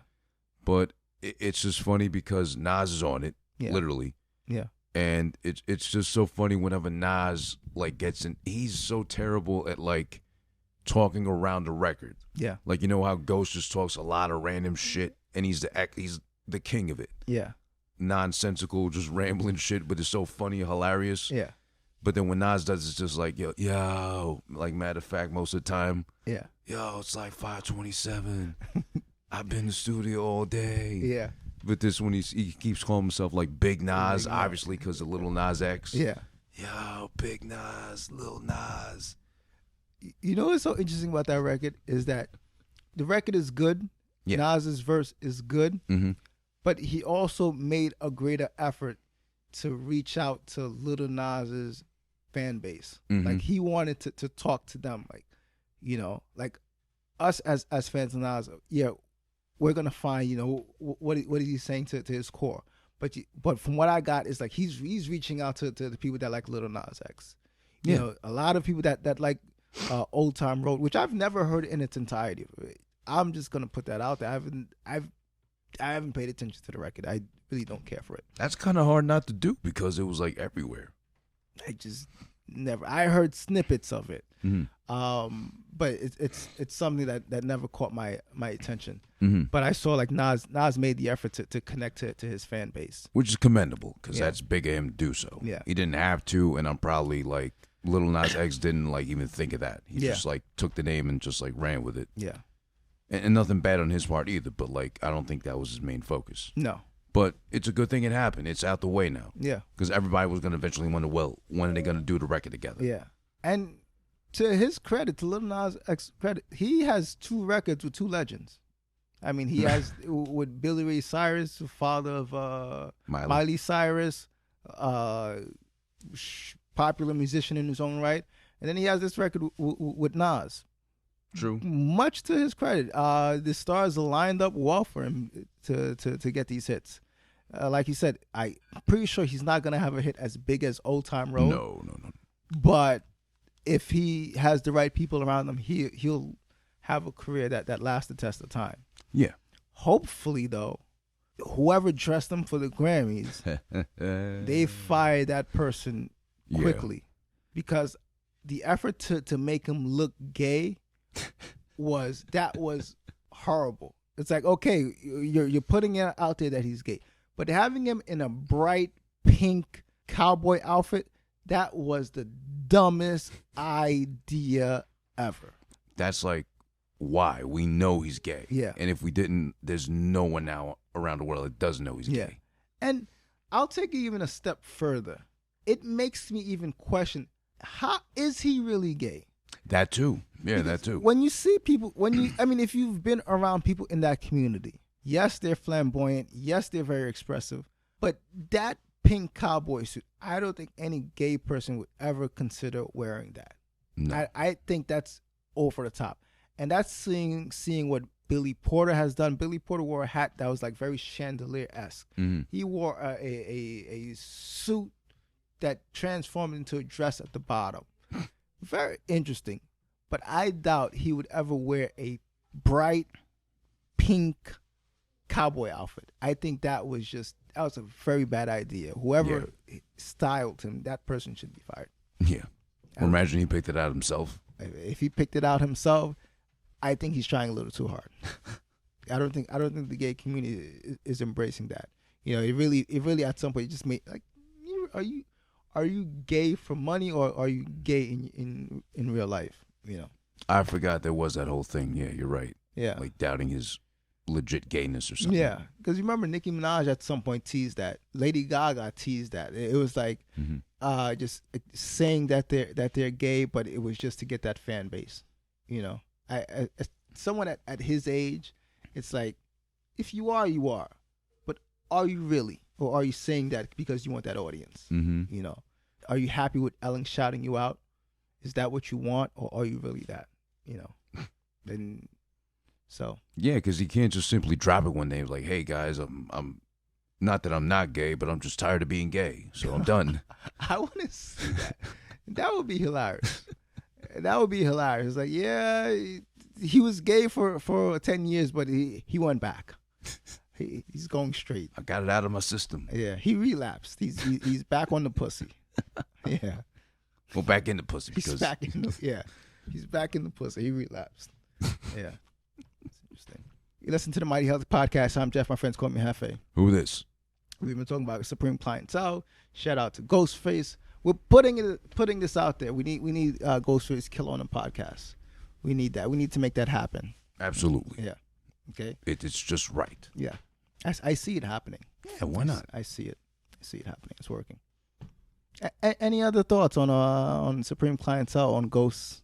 I think if anything, just Ghost, come on through. Yeah. What are you doing? Yeah. I mean, you're doing plenty enough. You did plenty enough. You're a legend, an icon at this point. You should be more than what you are right now, I think. Yeah. That's me at least. Yeah. But you can do so much more and give so much more back to us and the community itself by just coming through. Yeah. We can sit you down and we can go in depth with your whole career and stories and everything too, which I'm sure you got plenty to share. Yes. Come on. We got to give you your Wallies while you can still wear them. Okay. You need that. That's perfectly suited for him. Yes. That's the genius of Jefe right there. Yes. You see that? Yes. It's shining bright, God. Yes. He's a 5%er. He might as well be. Yeah. Peace, God. Exactly. He did his mathematics with that. That's right. Cleverness. That's right. Well, how about you, man? Much respect to Ghost. Great album. It really gave me a lot to think about. You know, the last albums that I really have gone back to listening to have been Black Thought's last album and Young M.A.'s last album. Those are the two albums that I really said, I need to listen to this back. That like there's something of value there. Mm-hmm. Not too many albums have that much, I guess, replay. Like I'm not really dying to go back to it. Mm-hmm. And listening to this album, it's like, yeah, because albums are very different than what they were 20 years ago. Yeah, a lot different. Like coming up, I anticipated a Ghostface album. I anticipated a Hove album. Being given a release date, that was good. Yeah. You know, seeing the promo, like this album is coming out on this date. Some of the things that even Hove would do when they would do like Rocktober, it's like, oh, this month these things are happening. The campaigns that Def Jam would do to promote the albums, those were, I mean, it showed that there was an interest in getting the fans respect and getting, I mean, if you want my money, earn it, you know. Mm-hmm. And listening to this album, it reminded me of all of that. Yeah, you know? it's building up anticipation to something you wanted to wait for, you're looking forward to, and just being a fan of something that like we're trying to prove now with this episode stands the test of time. Yeah. It's not just like 15, 20 albums dropped on Friday this past week. Yeah.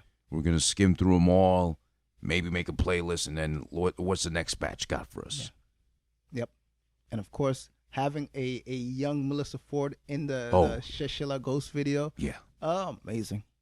We need to get to him so then we can get to her right after. Yes. And then listen, as much as I respect you and I see you as family. Yes.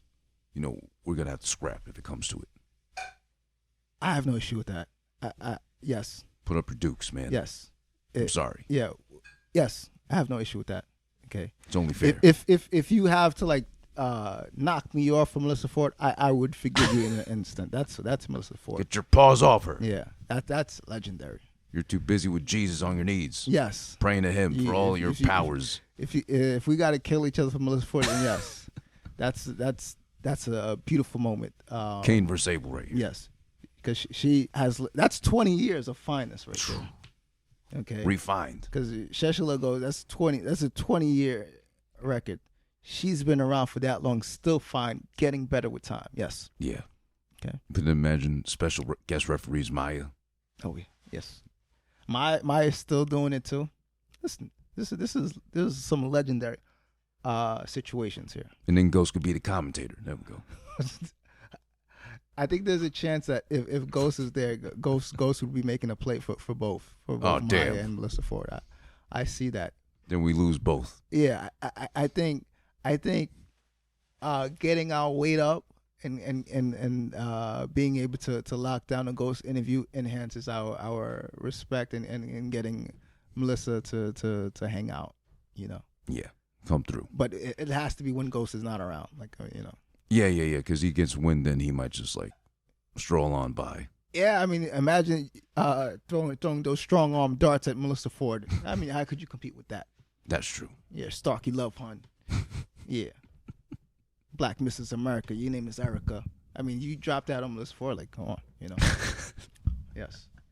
And here's something. Here's something before we wrap up. Yeah. This is something that separates a rapper like Ghostface from the game. Okay. We were talking about this on the last podcast when he did Wouldn't Get Far. Mm-hmm. When he dissed all the video chicks. Right. But then you think of the record Ice Cream. Okay. With Ray and Ghost.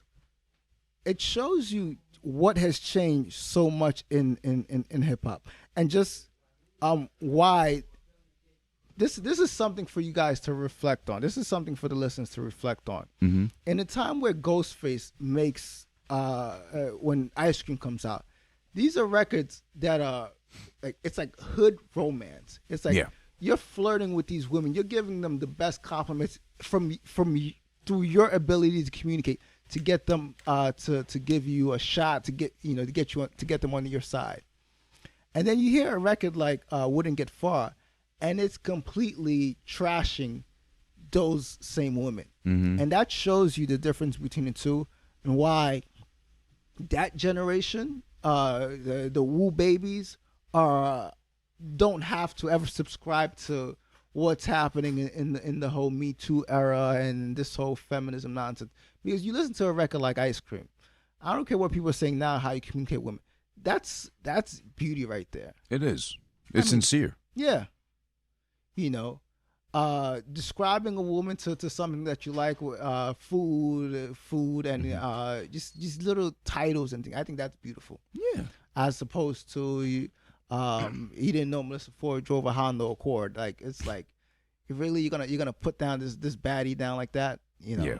And you see how much the difference between the two, because when Ghostface ends up on that therapy show, mm-hmm. it's things that are helping him to resolve his relationships with women. Mm-hmm.